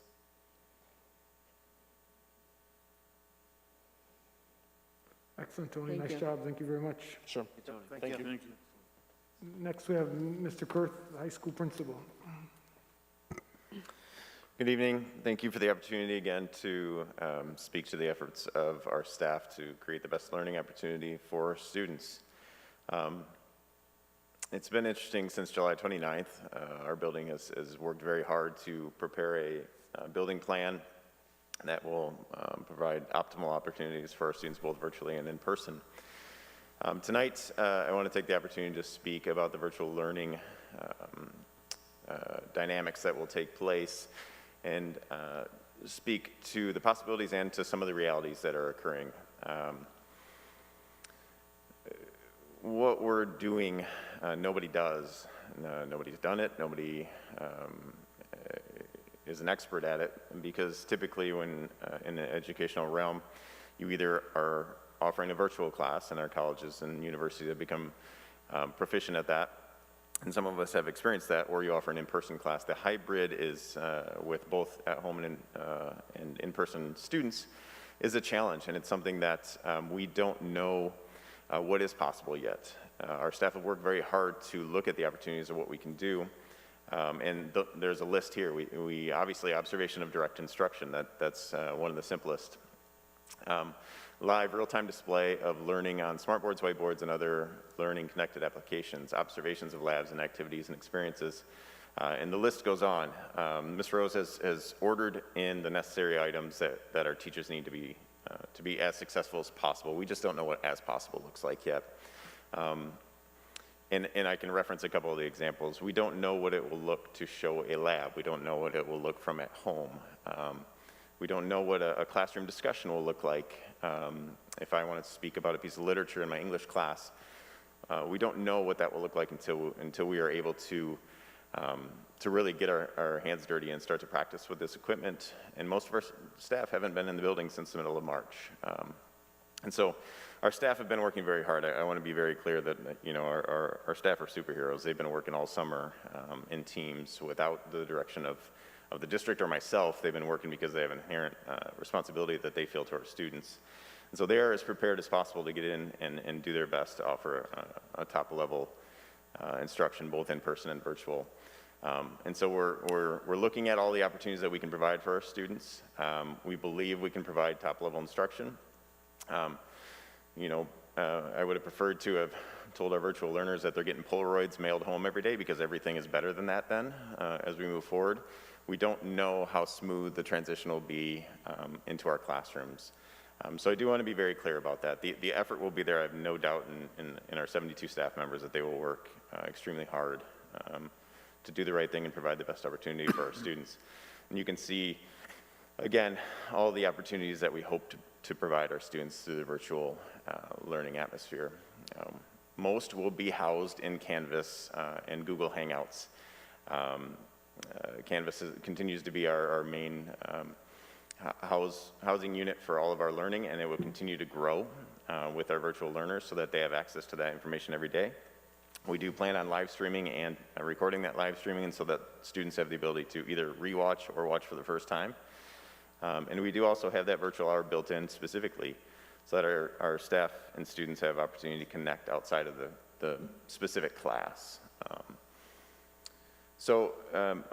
You know, we're doing all that we can. We believe that we have looked at every opportunity that we can to provide a high-level virtual experience for our students, and now we're excited to actually get into our classrooms and put it into practice and really hone in on what we can provide in each class and each department specifically for our kids. Thanks, Adam. Any questions, board members for Adam? I mentioned last time. This is Greer. I've got a question. Adam, it's probably depends on specific classes, but generally, how are we going to handle exams, assessments, things like that, to make sure that they're fair or the same, or measuring the same thing virtually versus in? Yeah, we have staff leaders who are looking into assessment resources that will hold the validity of an assessment. We'll also be looking at different types of learning, culminating activities, project-based learning, those sort of pieces that can display a student's learning in a different way. It's definitely a challenge when you have 20-some students sitting in your class and 5 to 10 at home. How do you assess them appropriately and with validity to each test? So that's something that we're definitely discussing and working on. And it will look different in every class as well. It's much easier to have an assessment in an English class where I know that their response is unique to them, rather than maybe a science or math class where there's more specific structures to it. So our staff are working on that, looking into that. Thank you. Mm-hmm. I was going to say, I commented last time, I thought you have a very good plan. I think you've done a great approach to try to keep the interactions between students down, still provide the education, in-person education that we're looking for, because I think we are still a better in-person educational system. Absolutely. But you're doing the best to evolve the virtual side too. So I appreciate that. Good, thank you. Any other questions? Nice job, Adam. Thank you very much. Thanks, everyone. Yep, thanks. Thank you. Thanks, Adam. So board members will continue with the presentation, learning environment selection results. Kevin, you had alluded to this and you skipped ahead in the PowerPoint. What you're seeing is a dashboard that we're monitoring. We opened up another window on Friday and it closes this Friday. If you look closely at it, the orange is the in-person, the dark blue would be in home or virtual, and the light is null, meaning that they haven't made a selection yet. So the reason the high school, again, is mostly orange is because they had already made that selection for the quarter, and the other 4 buildings, they're in the process of making that selection.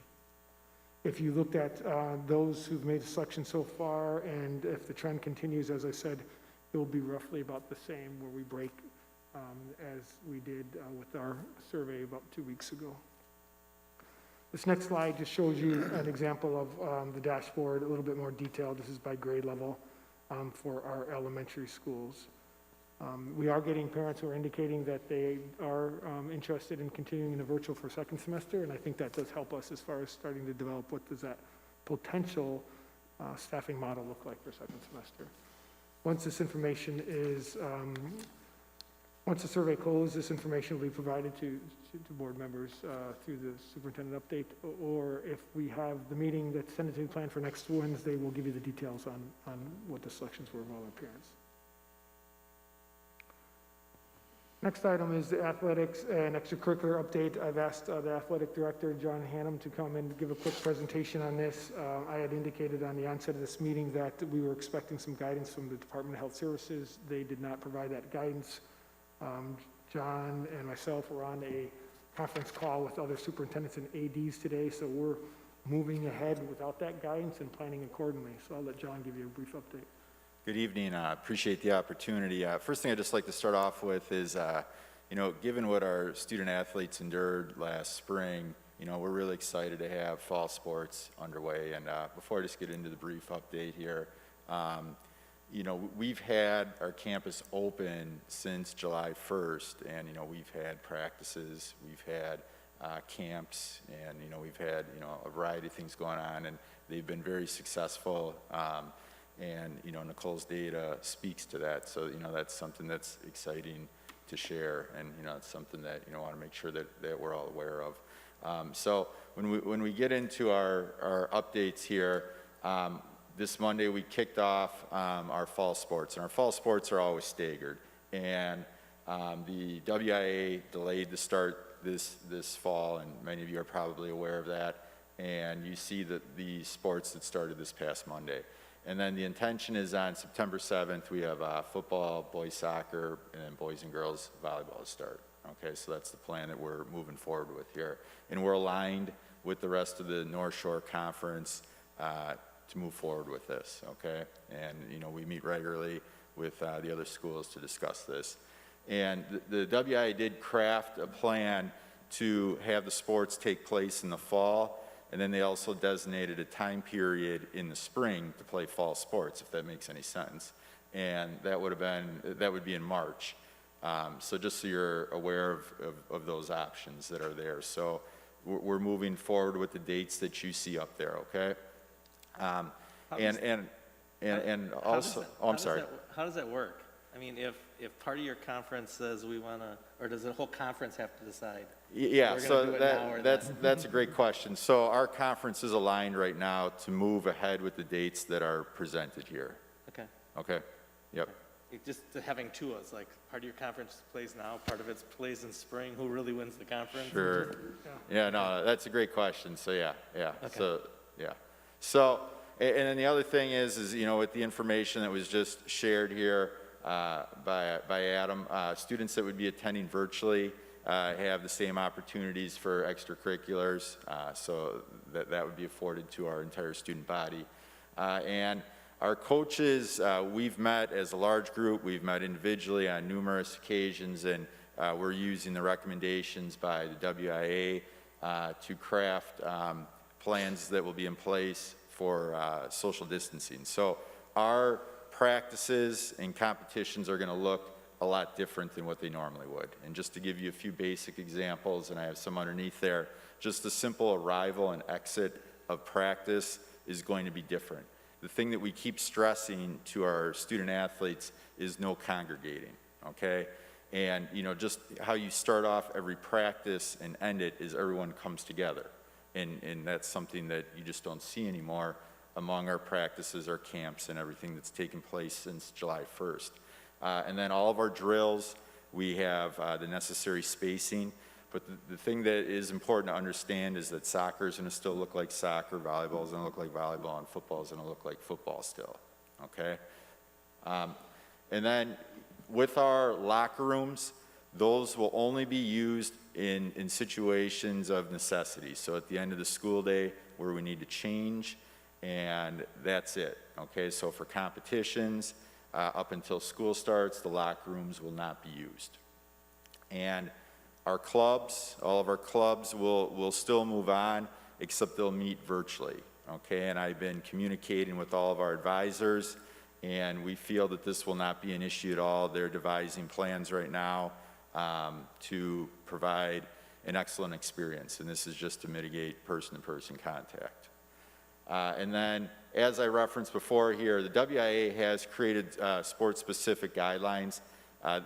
Those have come out in July. They've updated those as of last Friday, so we are following along with those, and we use those recommendations, and they also came out with recommendations for competitions so that those are consistent from school to school. So those are things that we're talking about as a conference, so that, you know, when we go and we play at another school, that we have consistency amongst all of our places we compete. And then our travel protocol, you see, we use vans, we also use buses. We will wipe down any touch points and before and after any competition, and then we'll have assigned seats for all of our student athletes, and then the windows will be open and masks will be required. Okay, so I just wanted to give this update. I could go into great detail on all this, But these are some of the, you know, major points heading into fall sports here. Do you have any questions? Can you talk to me about marching band and what's going on with that, and timing and so forth? Yeah, we had marching band, we had band camp already take place, and they're continuing to practice. So they also adhere to our extracurricular guidelines, and we've broken them down into smaller groups to make sure that we're adhering to the to our health department guidelines that are in place here. So they have worked closely with Adam and myself to make sure that we're providing a safe environment for our students there. Are there any recommendations so far as spectators for these? Yeah, that's a great question. We're hoping to have a resolution again as a conference, so there's consistency in the next week or two. We still have some time here before our first conference competition. Other conferences have come out, and those range all across the board there. So that's something that we hope to have in the next week or two. Thank you. Is there any guidance on masking or any of that type of thing with outdoor competitions? For outdoor, there is some guidance by sport. You know, for example, if you look at cross country, at the beginning of a race, there'll be some expectation for masking until they may take off. That's all depending on how, you know, the volume of participants. But otherwise, that's something that, you know, if an individual, if a student wants to wear a mask, they can. There's no expectation. What about indoor swimming? So indoor swimming, they would have to wear a mask until that they would approach, you know, until they would be entering the water, and then when they would exit the pool. Okay. Okay. So John, an example that we talked about today is volleyball. So if, for example, another district had an expectation that competitors wore a mask during volleyball and we traveled there, then we would follow those expectations and wear a mask. Yeah. And the vice versa. That's correct. All right. All right, any other questions? Thank you. Excellent, John. All right. Thanks, John. Thank you very much. Thank you. Thank you.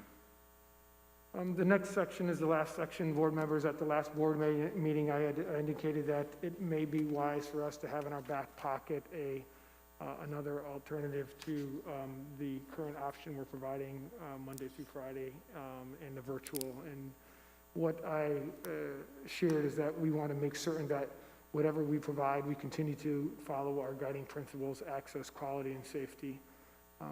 This image shows you the continuum of the concept that we were discussing, and I wanted to bring back for a bit more discussion. On the far left, you have the regular, normal school year. Everybody's present. That orange column is our current option, which is in-person or virtual. And then I'm going to skip all the way to the right, which is closure, full in-person. That's when we full closure, no in-person instruction. That's 100% virtual. That's kind of what we experienced when the school district goes down in the spring. The area that's under consideration is that hybrid model in the middle, which is a combination of in-person and virtual instruction. What you see here is some definitions, and you've heard these definitions this evening, the synchronous instruction, I'm not going to read it, asynchronous. Then you get into the blended, which is in-person plus asynchronous learning, and then the hybrid. And then a bit more detail on what is blended learning and what is hybrid learning.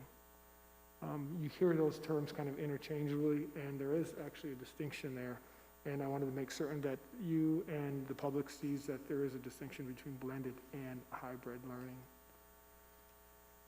When would we use such a model? I think it could be used to transition or from the current model and dial back. For example, if we are in a position where we are facing excessive quarantining, extreme high student absences or staff absences, we may need to dial back from our current model, and this hybrid model could allow us to do that.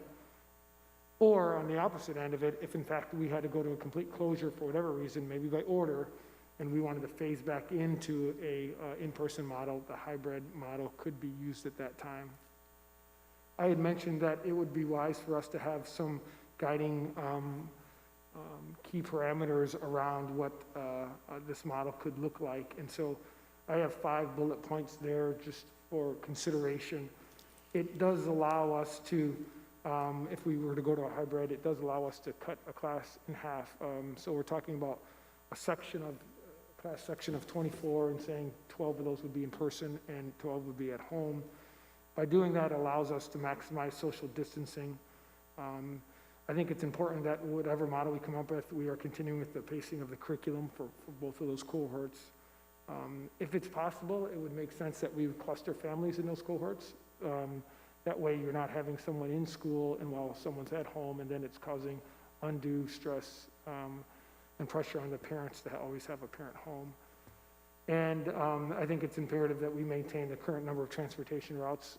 We talked about that, 1 route in, 1 route out. And lastly, I think whatever model we come up with, I think it has to work well and transition well into our current model. I'm not suggesting, and this is not an action item, I'm not suggesting we go there. We have 1 model right now on the table, and that's Monday through Friday, and we're starting school on September 8th. But I think it's wise for us to have something in the back pocket in the event that this current model just does not work out the way we had intended. I'll pause there and see if there's any questions, board members, about those 5 guiding parameters. Yeah, Todd, I appreciate you bringing this forward. I was curious to see what this could potentially look like since, you know, we're not in a world where it's a non-COVID world yet.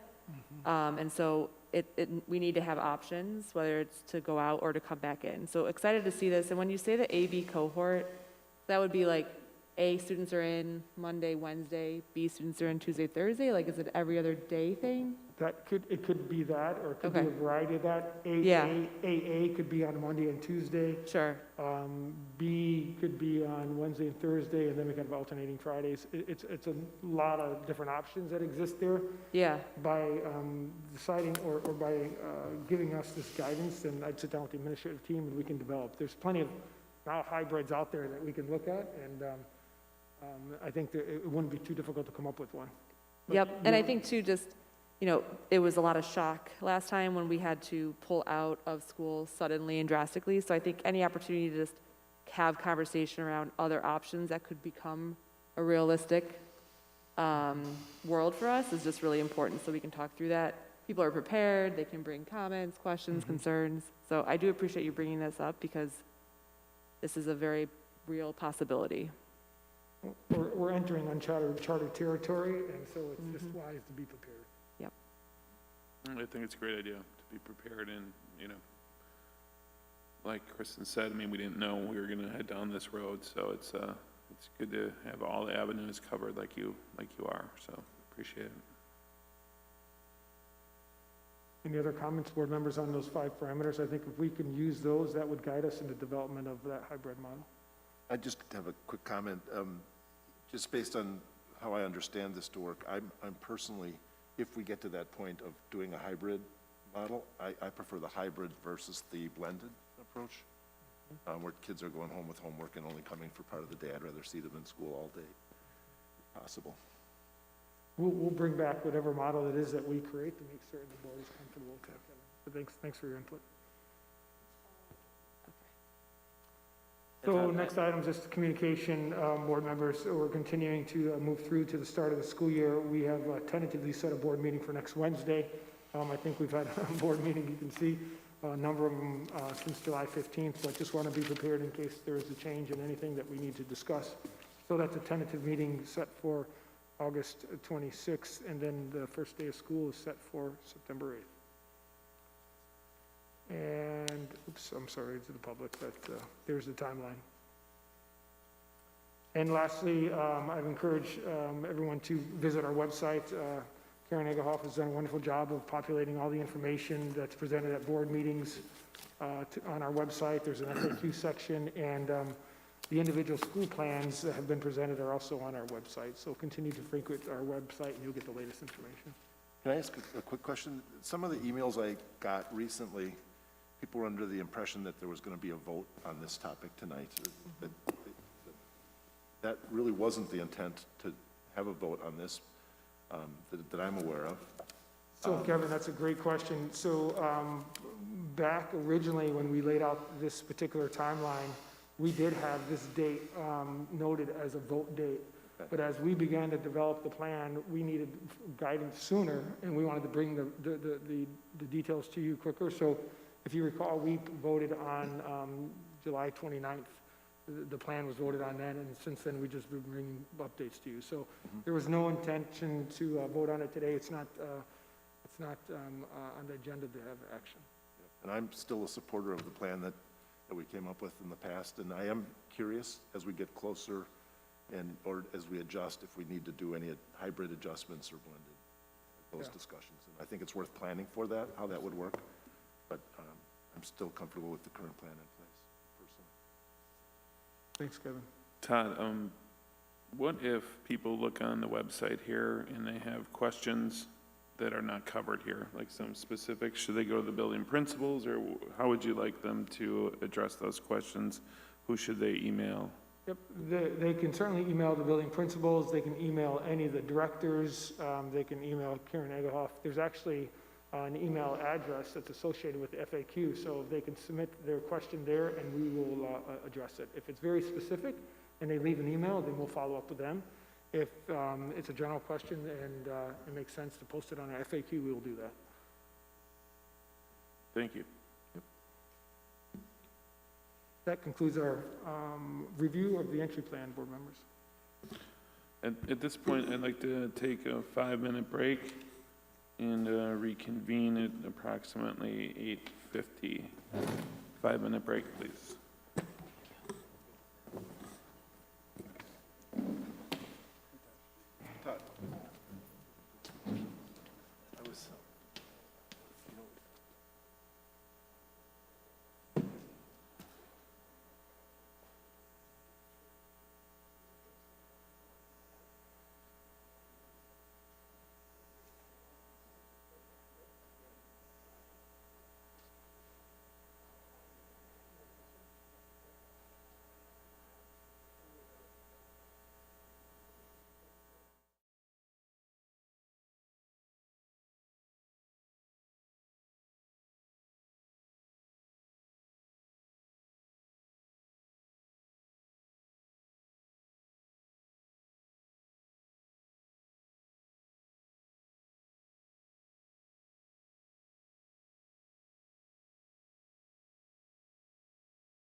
got my books. All right, Okay. let's Don't make the pregnant lady run. You're good, you're good. reconvene. Take your time. I'll get my steps. We're all back. Dave still there? Dave, are you still on? Yes, sir, Mr. President. All right, excellent. So we'll move on to building project plan update. Mr. Bagnacki. Thank you. This being a regular board meeting, tonight we have Ross Egert from CG Schmidt, and Ross is going to come down to the podium. I think, John, I don't know if you are a part of that, or Ross is going to take it, okay?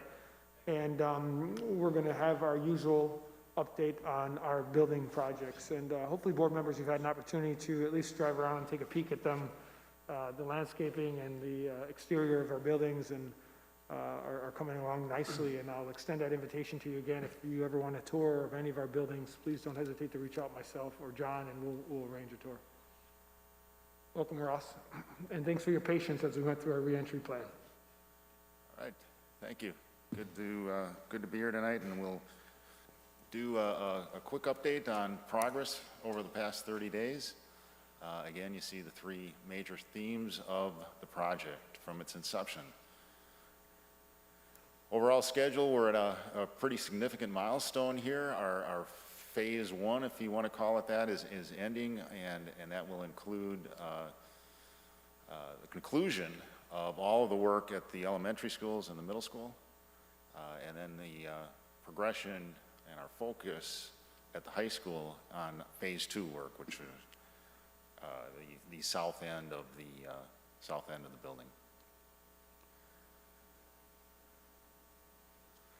So a little bit of the progress here at the high school. Last week we had a pretty significant pick. You may have seen that crane that you see in the center picture there. That was the crane that was used to lift the new pool pack unit onto the roof, actually pull the old unit off and put the new one on. It's about a day's worth of setup and a day's worth of pick, and then another partial day of disassembly. But things are moving along. You can see the cafeteria. That's one of the major pieces of the addition on the northwest side of the school. You see the snack shack there taking shape. A lot of the kitchen equipment is in place now and being hooked up and getting ready for our health inspection department next week, Thursday. The site work, we're focusing on that as well. A lot of the site work has happened. The paving, obviously if you parked in the lot, you know that the binder is down in the new northeast parking lot, and that continues around to the northwest corner as well. So progressing well. Our final inspections are over the next week and a half, and then we focus our efforts again on phase two. At Webster, all the renovation work is proceeding well. We've got, actually today, received occupancy permission from the city. We have our, a few final inspections yet there. The office you see in the upper left-hand corner, some of the LGI group in the center image, and the library on the north end of the building in the upper right-hand image. At Parkview, again, a few images that you see on the screen. We're winding down there. The flooring, there's a few pieces of flooring that are still going in, some paint touch-up, a few sort of those punch list items that we run into at the end of the project that we're focusing in on. Staff is starting to move in, get set up at the school, and we do, of course, have our occupancy inspection and approval at that school as well as at Thorson. Thorson, again, you see some of the images there. The paving is complete at both of the schools. The image that you see there in the upper right-hand corner is one of the new renovated toilet rooms that we did in the existing space, and one of the classrooms there classroom area there in the center image. At West Lawn, the front facade is taking shape. We've got some metal panel work to do on the upper right-hand image there, but the The storefront is complete. We're finishing some flooring up in the office tomorrow, and that space will be ready for staff to move in. We have our final inspection there with the building inspector on Monday next week, and staff is starting to set up in those classrooms in the existing space already. So moving along well. So we'll move into our budget update. The format is somewhat changed from what we've been looking at the last couple of weeks, or months, I should say. We've started by listing off the funding sources that are available for the work. That's all included in this listing of budget costs in Section 2. So Section A is our funding summary, and of course we have the $59.8 million referendum approval. We have $690,000 of Fund $50 available for kitchen equipment only. That's per, obviously, state law. We can only spend it on certain items. So that is dedicated towards, again, kitchen equipment throughout the district. And those aren't referendum dollars, correct? Those are not referendum dollars. In addition, we have referendum borrowing interest that the district has taken advantage of, estimated currently at $1.272 million. So of total, what we're calling our total funding source is at $61,763,238. Again, similar to the past months, you have our previous update in the first column and our current budget in the second column. So as you go through, obviously Section A, our available dollars haven't changed. As you go through the next couple of slides, everything remaining on slide 1 and the balance of the orange section on page 2 is unchanged from the previous update. So our projected costs, our projected total budget remains at $61,051,403. So taking available funds from Section A in our recap and Section C here, $61,763,238. Our current projected project budget of $61,051,051. We have available dollars, available budget, unassigned funds, whatever you want to call it, of $711,835. In addition to that, within the construction cost, our GMP of 49.6 included, again, in Section B, we have a remaining contingency of $1.388078. Of that, we have $660,000 assigned to PCOs or cost changes, out of scope items that have come up during the course of construction, changes, construction bulletins that are issued. So we pull that from our available contingency and end up with a remaining unassigned contingency value of $728,077. Combining that with the unassigned overall funding of $711, we have $1.439 million left, currently unassigned dollars. So that is the overall report. As you get into our detail then. Russ, this is Chris. Got a real quick question before we move on.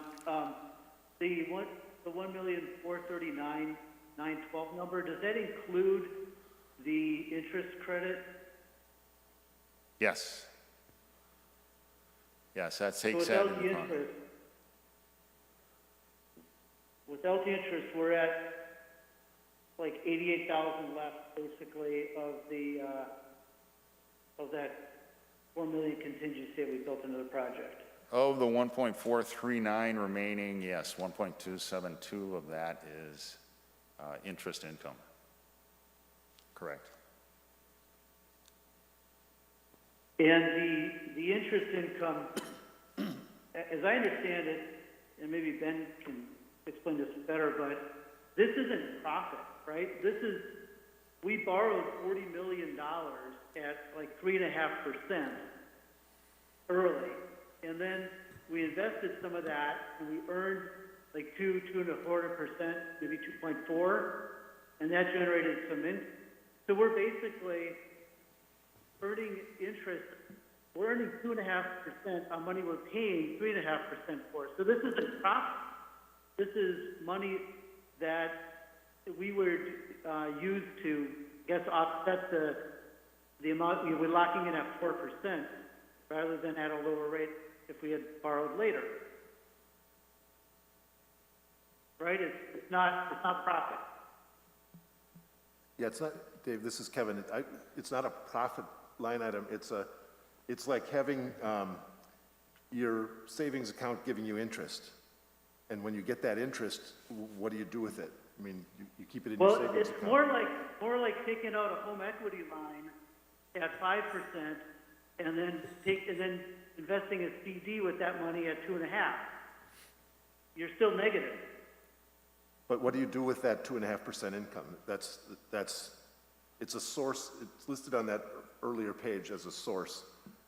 Right. It comes to the district. My understanding was that we were locking in what we thought was a really good rate at 3.5%, borrowing earlier than we needed to, and then investing it to offset if we were wrong about the rate, which we were. They went down.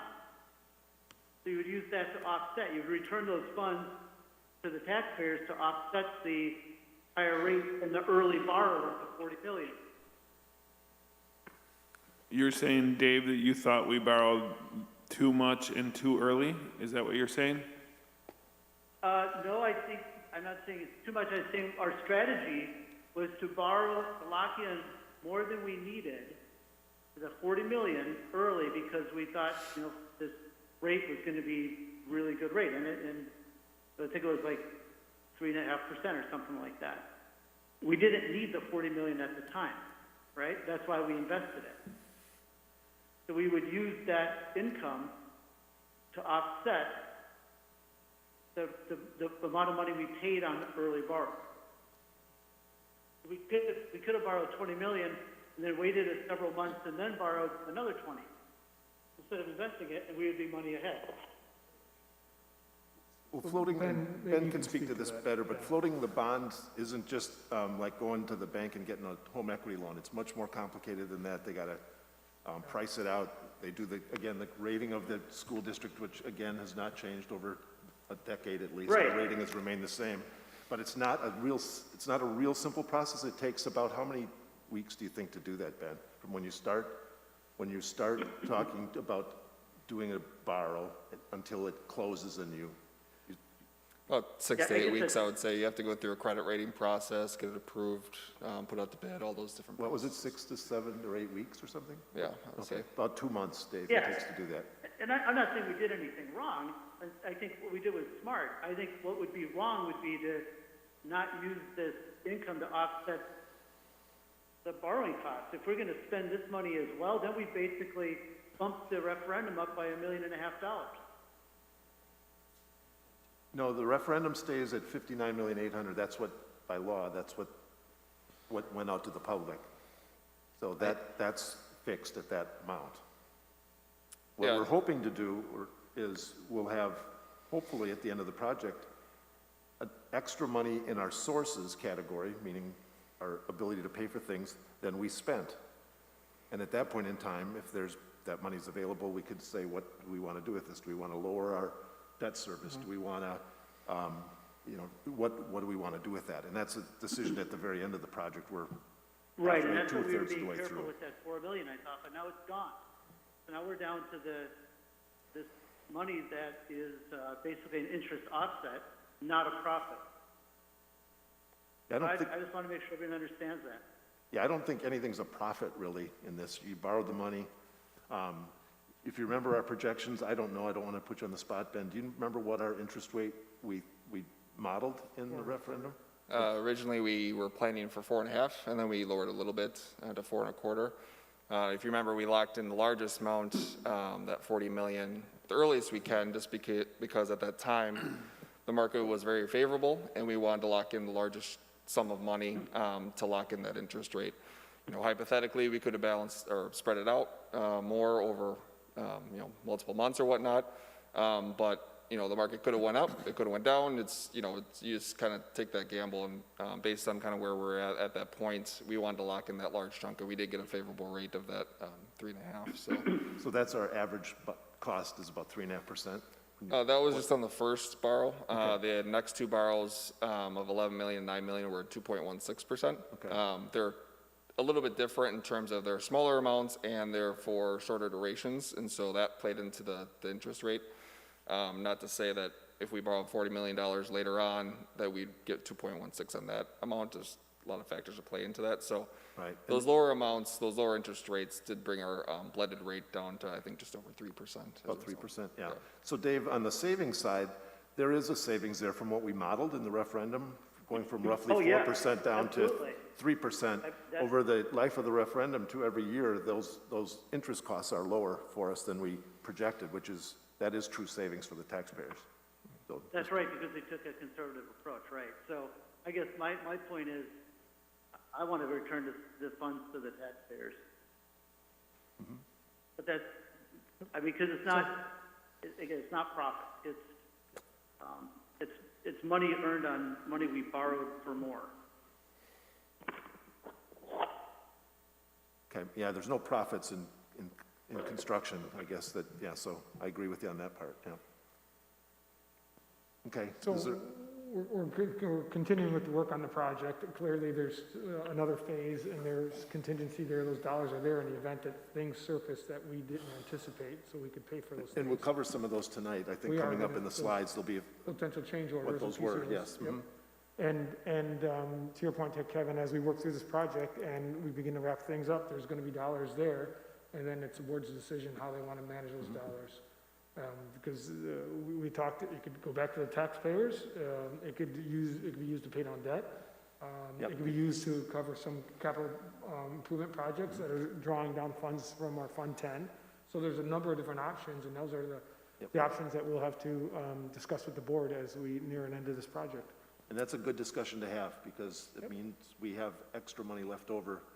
We're not over budget, or, so that's a good discussion to have. Yeah, I think we'd rather be in this position than on the flip side. Right, Especially under COVID, right. new expenses because of that. Okay, Thanks, thanks, Ben. Ben. You can continue, Ross.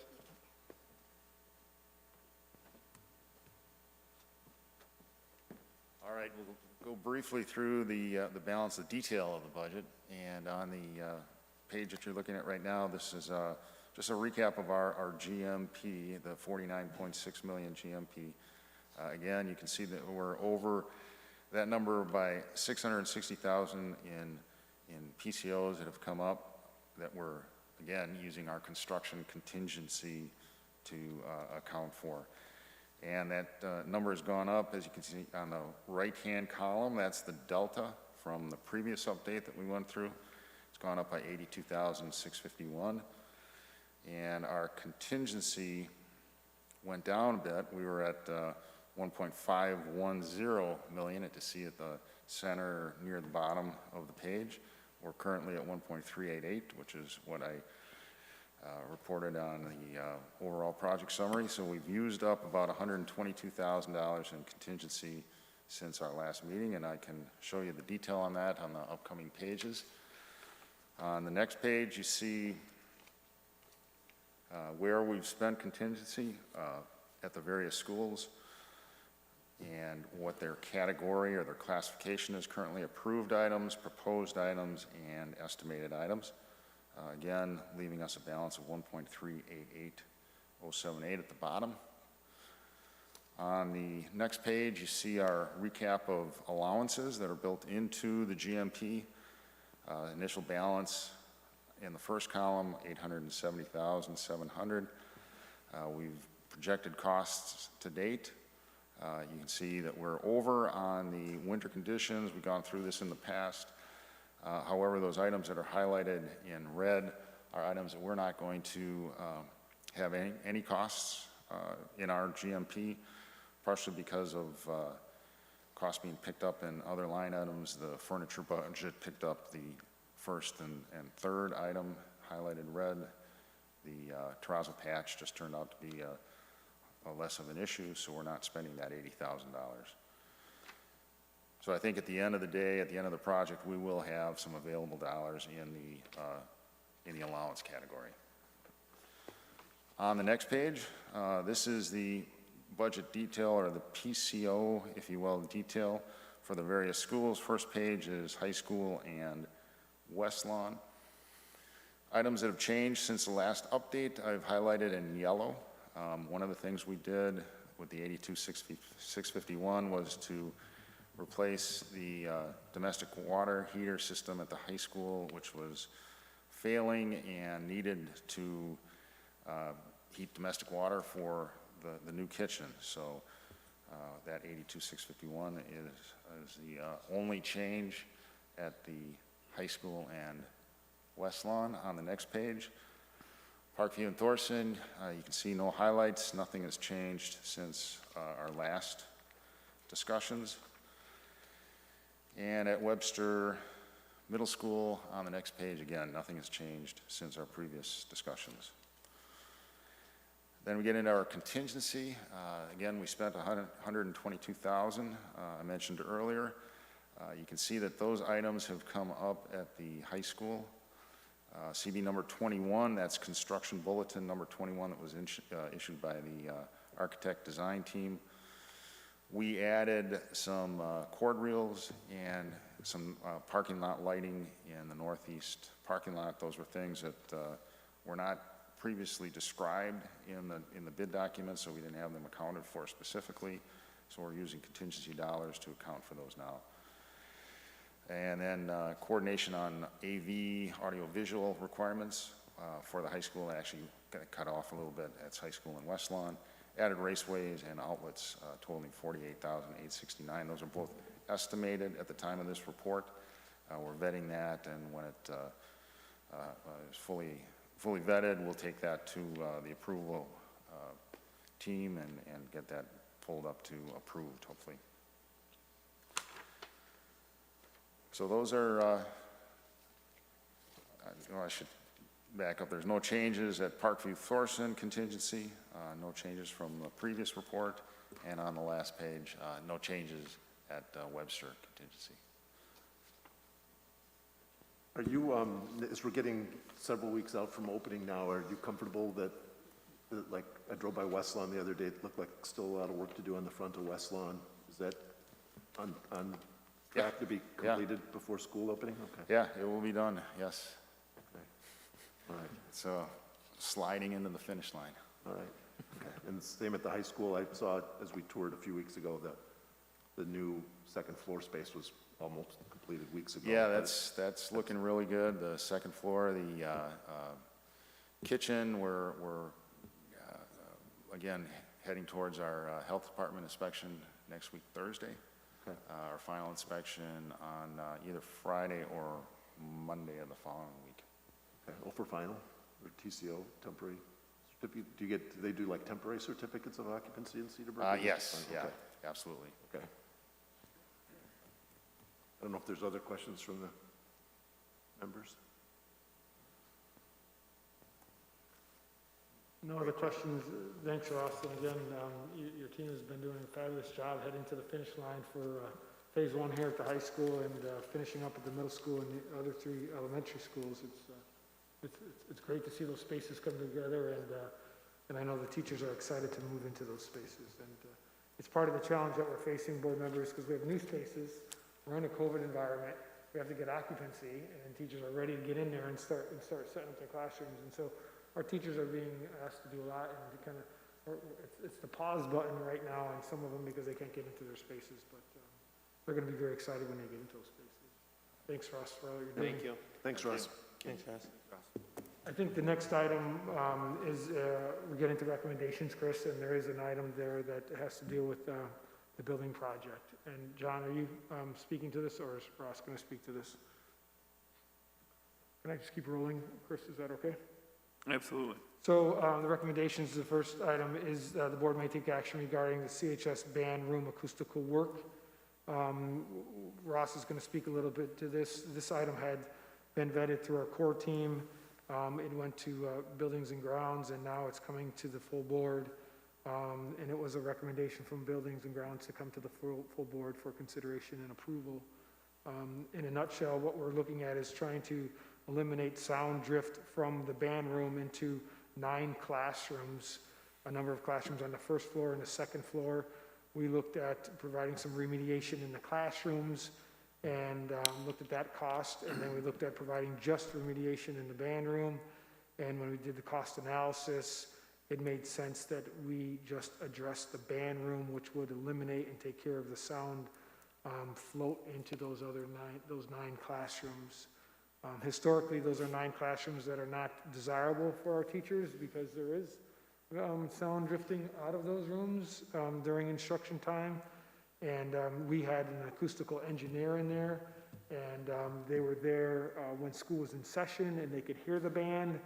So we really looked at real-time conditions and looked at 2 potential options to remediate it, and we landed on providing acoustical dressing, if you will, in the band room, which was a lower cost than addressing the 9 classrooms. Correct. What you're looking at here on this image, how am I doing, Ross, all right? You're doing great. All right, so if you're looking at this image, you can see the red line there, and that red line is the wall that abuts the 9 classrooms, a number on the first floor and on the second floor. And the thought was that that would be the wall that would receive the dressing to minimize the sound flow. Those are the practice rooms, those smaller rooms? Yes. Yep.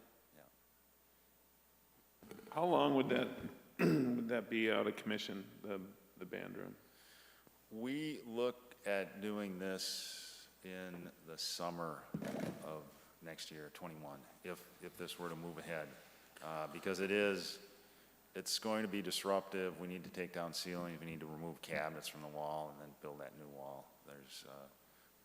So is it all summer? Does the band use the facilities in the summer? The majority of our work is outside during the summer. Yep. And what's the length? Would that take a week, Ross? 2 weeks? It would take about 3 to 4 weeks. Okay, great. And just as a question, why we did not include this in our referendum plans? Was this a new problem that just popped up, or what, as we kind of were planning remodels on that? Yeah, the current concern wasn't noted early in the project. It came up after construction had started. It was brought up by staff. So it became a part of the discussion. We opted to bring in a acoustical engineer to check it out and make some recommendations, and we're to this point at this time. And Brandon, I think when they were doing some of the work and they started to get up above the ceiling, they can see some gaping holes, if I'm not mistaken, where the sound was traveling. And so the question was, should we address that? And that just began it was the start of the conversation. So what classrooms are adjacent to that wall, and what kind of feedback have you gotten from the teachers over the years? John, what are those classrooms? Kirsten Rose was an occupant of one of those classrooms. She can attest, but it's the 200 level classrooms on the north side, and it's the 40s classrooms, the 41, 2, 3, 4 on the lower level by the elevator. Kind of across from the LGI, when we used to have our meetings in the LGI, it would have been, instead of turning left to go into that back door of the LGI, you kind of, it would be to your right. Yeah, they're the rooms abutting the band room on the south side. And the second floor would have been the social studies rooms, if I'm not mistaken. Yeah, math. Math. Now math is relocated, but, right. Yeah. Right. Well, this just occurred to me, and I don't want to put you on the spot, John, but this wall that goes in, I can see it working well for the classrooms that it's adjacent to, but how does that stop the rooms on the second floor, on the second level? It only goes up to a certain level. The band room only goes to the mid-level of the second floor. Oh, okay, because it's a higher Yeah, ceiling in there. that's correct. So in fact, if we did this on the inside of the classrooms, we would disrupt to a certain height below the window sills. And at that point in time, you're really kind of hodgepodging it together, and at a higher cost, it made no sense. Yeah, this is an easier project. When we kind of redesigned and looked back at it, and we thought it might make more sense, and acoustically be a little more sound, to actually bring that into the band room, move the cabinets out, and be a little bit less disruptive, but it would have to be done over the summer because it took time for the acoustical engineer to get us the information. Once that information got cast forward, to develop the budget, and then here we are. And I may have missed this, where were the funds coming from for the cost of the work, if approved? This is part of the referendum. This would be part of the It is, referendum. okay. Contingency. Part of the contingency, yeah. Correct. Okay. And this is a project that doesn't, it's not going to happen until next year. So, I mean, it's, and Ross, I don't think the ordered lead time on any of these materials is super long. So this, we wanted to bring it to the board to let you know this is out there, but it doesn't mean we have to vote on it now. We can certainly wait and see how the budget's going and the buyouts, when the buyout's done in a few months, or, and then decide then. It's just an item that's floating out there, but just to make the board aware of it, I don't know if we have to have a vote on it. and how the classrooms are shuffled around right now currently, it's really going to it's going to be more imperative once the classrooms are set next year, because we're kind of temporarily shuffling classrooms around until December when we get the offices done, and then we get the full effect of the entire high school when it's completed. So they won't be fully in place until December when we get the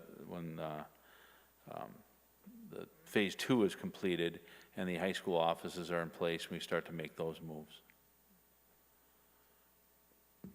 It's on the agenda for possible action, so my thought was, I'll make a motion that we approve it, knowing that it can always be pulled off later if the budget doesn't allow it, but at least so that we take some action on it so that they know to continue with their planning. It just makes sense to me to put something in to prevent students from classrooms being interrupted while in their learning from band instruments playing.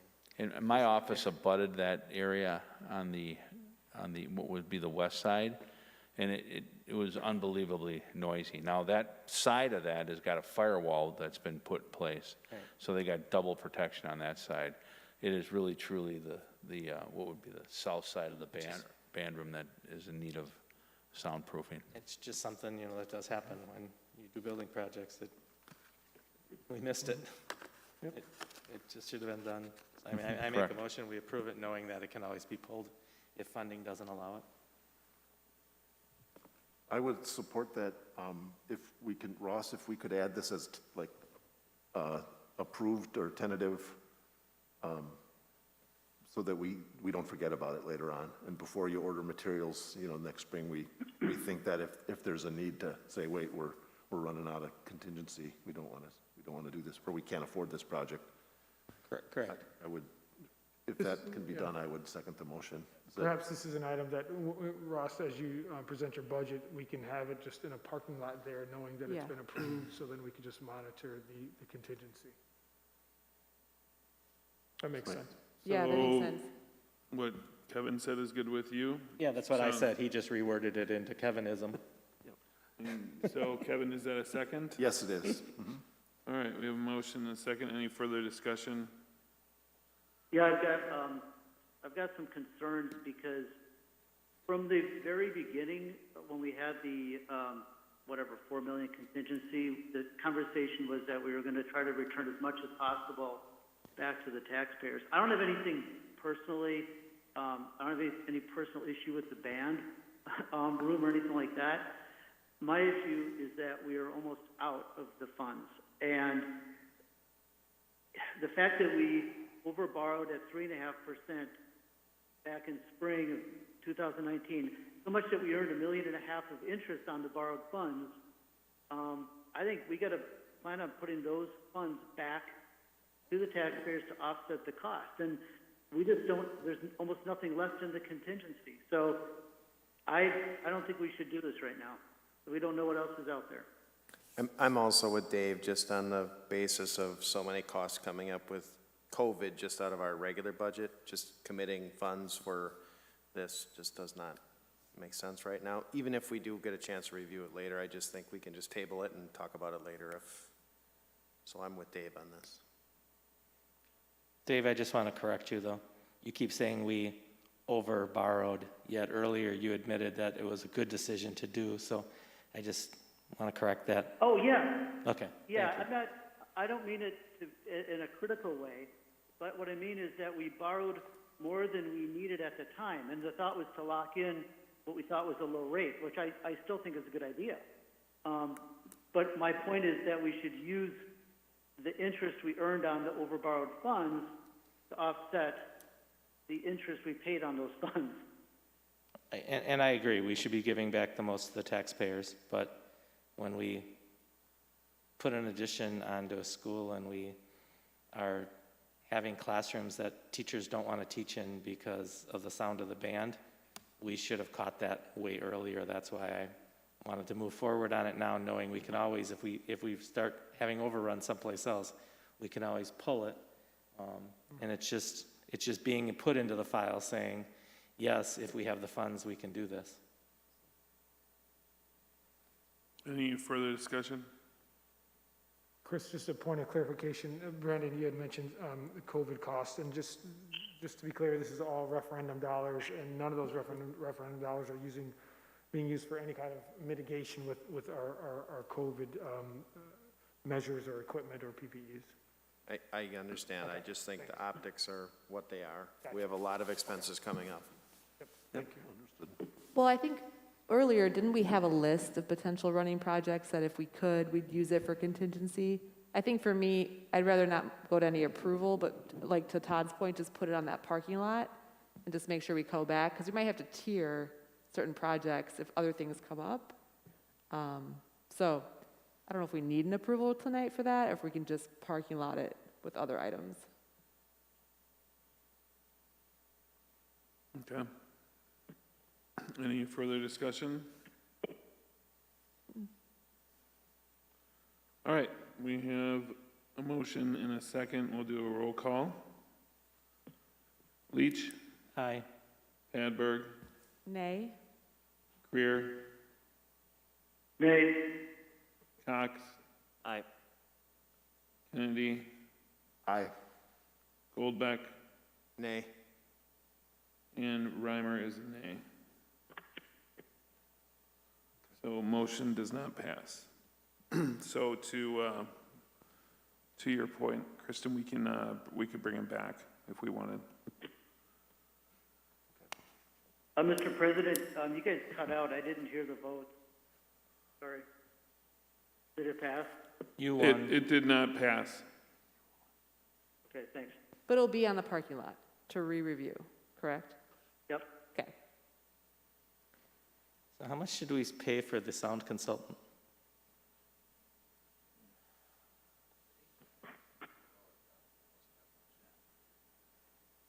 We could get you that number, Rick. I don't know that off the But top that of my head. recommendation stands. It I doesn't don't go recall away. what the That's cost not- was for, it actually went through Growth Design Group, so I don't recall what the cost was. Just wondering how much money we've expended if we decide not to do it. Thank you. All right. Moving on. Next one is Mr. Knoll and action regarding special education model. Good evening. Tonight, we have in front of you a special education handbook, procedure and guidelines model. Federal special education laws and board policy requires us to have a handbook. And so tonight, I bring that in front of the board for adoption approval. I take no credit for the content because the content was created by the state of Wisconsin. And if we modify the content, we have to send it back to the state for their approval because these are all federal guidelines and laws, regulations, both from the federal and state governments. So the content is all provided to us, and I put the logo and the school district name on it, and then I bring it forward to the board. The handbook, the content, is the backbone of our program. Everything in that handbook is how we operate our program. If we had or did not have the handbook, the program would operate the same, but by federal law, we are required to have a handbook that says we follow the federal law. Ted, I just have one question. On the, your date says you referenced the state of Wisconsin, July of 2018, is that right? That's correct. That's Okay, when just this wanted to was- make sure that wasn't a typo. That's correct, yeah. Okay. And they revise this generally annually. Okay. They haven't done it in a while, and I think just, circumstances have precluded the federal government from updating, but the federal government usually is pretty good with their updates, so I would imagine this would be a kind of an annual summer thing. Thanks. I'll move to approve, not like we have much choice. I'll second. Motion and second. Any discussion? We'll do a roll call. Leach. Aye. Hadberg. Aye. Greer. Aye. Cox. Aye. Kennedy. Aye. Goldbeck. Aye. Reimer's an aye. Passes unanimous. Thank you. Thanks. Terry, I Great, think the thank next you. item is policies. I don't know if you want to stay up there for that one as well. Say that again, Todd, I missed that. The next item for. I'll just hit them quick. Okay. The committee reviewed these and recommended approval of these here. There is one we held out that I'll talk about in the committee report. So I'll move to approve. Second. Motion and second. Any discussion? Roll call. Leach. Aye. Hadberg. Aye. Greer. Aye. Cox. Aye. Kennedy. Aye. Goldbeck. Aye. Reimer is an aye. Passes unanimously. Moving on to donations. Mr. Bignacki. Thank you, board members. This evening, we have a number of donations that we would ask to be approved through consent agenda. First item is $1,150 from the West Lawn PTO. This donation will be used to support the RAS Kids Computer Software Program. Next donation is in the amount of $20,000 from William and Sharon Lamakia. This donation will be used to support the softball field project. The next donation is an amount of $1,000 from Thomas and Jennifer Lackey. This donation will be used to support the softball field project. Next item is in the amount of $10,000 from Randy Groth. This donation will be used to support the softball field project. The next donation is in the amount of $10,000 from Port Washington State Bank. This donation will be used to support the softball field project. The next donation is in the amount of $500 from NIMS family. This donation will be used to support the softball field project. Next is a donation of $500 from the Qualterski Group Incorporated. The donation will be used for the softball field project. The next donation, the amount of $500 from James and Michelle Coots. This donation will be used for the softball field project as well. Next donation in the amount of $500. This will $500 from the David and Suzanne Gothal. This donation will be used for the softball field project. Next is $500 from Mark and Lisa Jessup, again used for the softball field project. The next donation is an amount of $1,000 from James and Jill Barnsand. This will be used for the softball field project.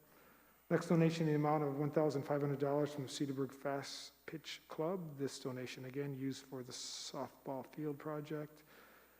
Next donation in the amount of $800 from the Ozaki Volleyball Club. This donation will be used for the Cedarburg High School boys volleyball team.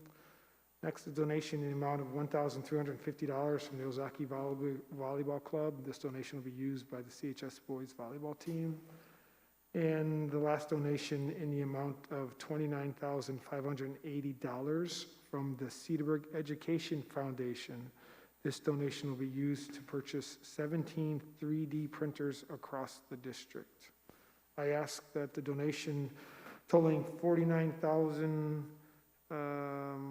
I think the donation totaling, $78,880 be approved. Move to approve. Second. Have a motion and a second. Very, very generous. Extremely. Roll call. Leach. Aye. Hadberg. Aye. Greer. Aye. Cox. Aye. Kennedy. Aye. Goldbeck. Aye. Reimer's an aye. Unanimous. Can I ask what the softball field project is?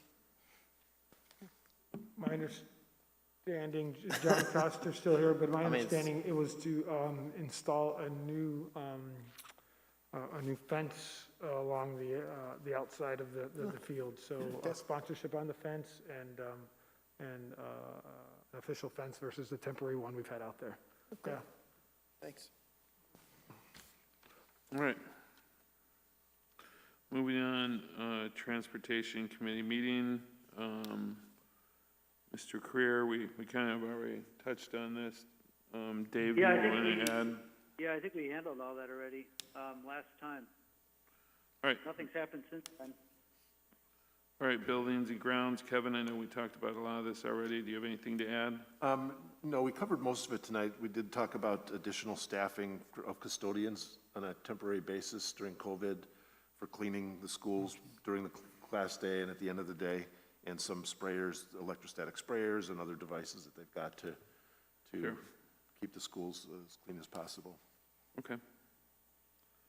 And then, Rick, you said you had an update from Policy Committee? Yeah, we have one policy that we did not approve. It's still in the works. It's actually, there's some parts of it, it's a Title IX policy that's actually being litigated at this time, so we didn't take any action on it.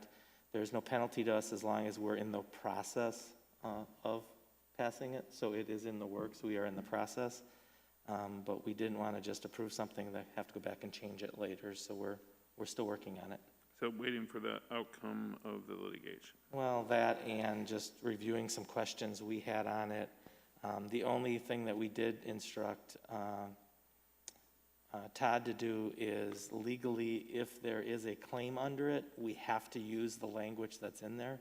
So as a committee, we just ask him to make sure he used that language if for some reason there is a claim that comes in, a complaint, so that we are legally covered per our legal counsel. Okay, thank you. And then at this time, I will take a motion where we will adjourn into executive session to approve minutes and to consider employment, promotion, compensation, or performance evaluation data of any public employee over which the governmental body has jurisdiction or exercises responsibility pursuant to 19.851C of Wisconsin statutes regarding teacher negotiations and compensation in a personnel matter. Do I have that motion? Move to convene in a closed session. Kennedy seconds. Motion and a second. Roll call. Leach. Aye. Hadberg. Aye. Creer. Aye. Cox. Aye. Kennedy. Aye. Goldbeck. Aye. Reimers and I. Unanimous. Thank you, everyone. Thanks.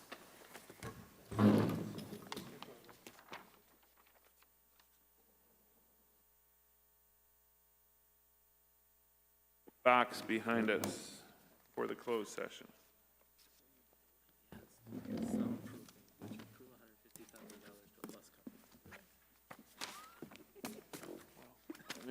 Really?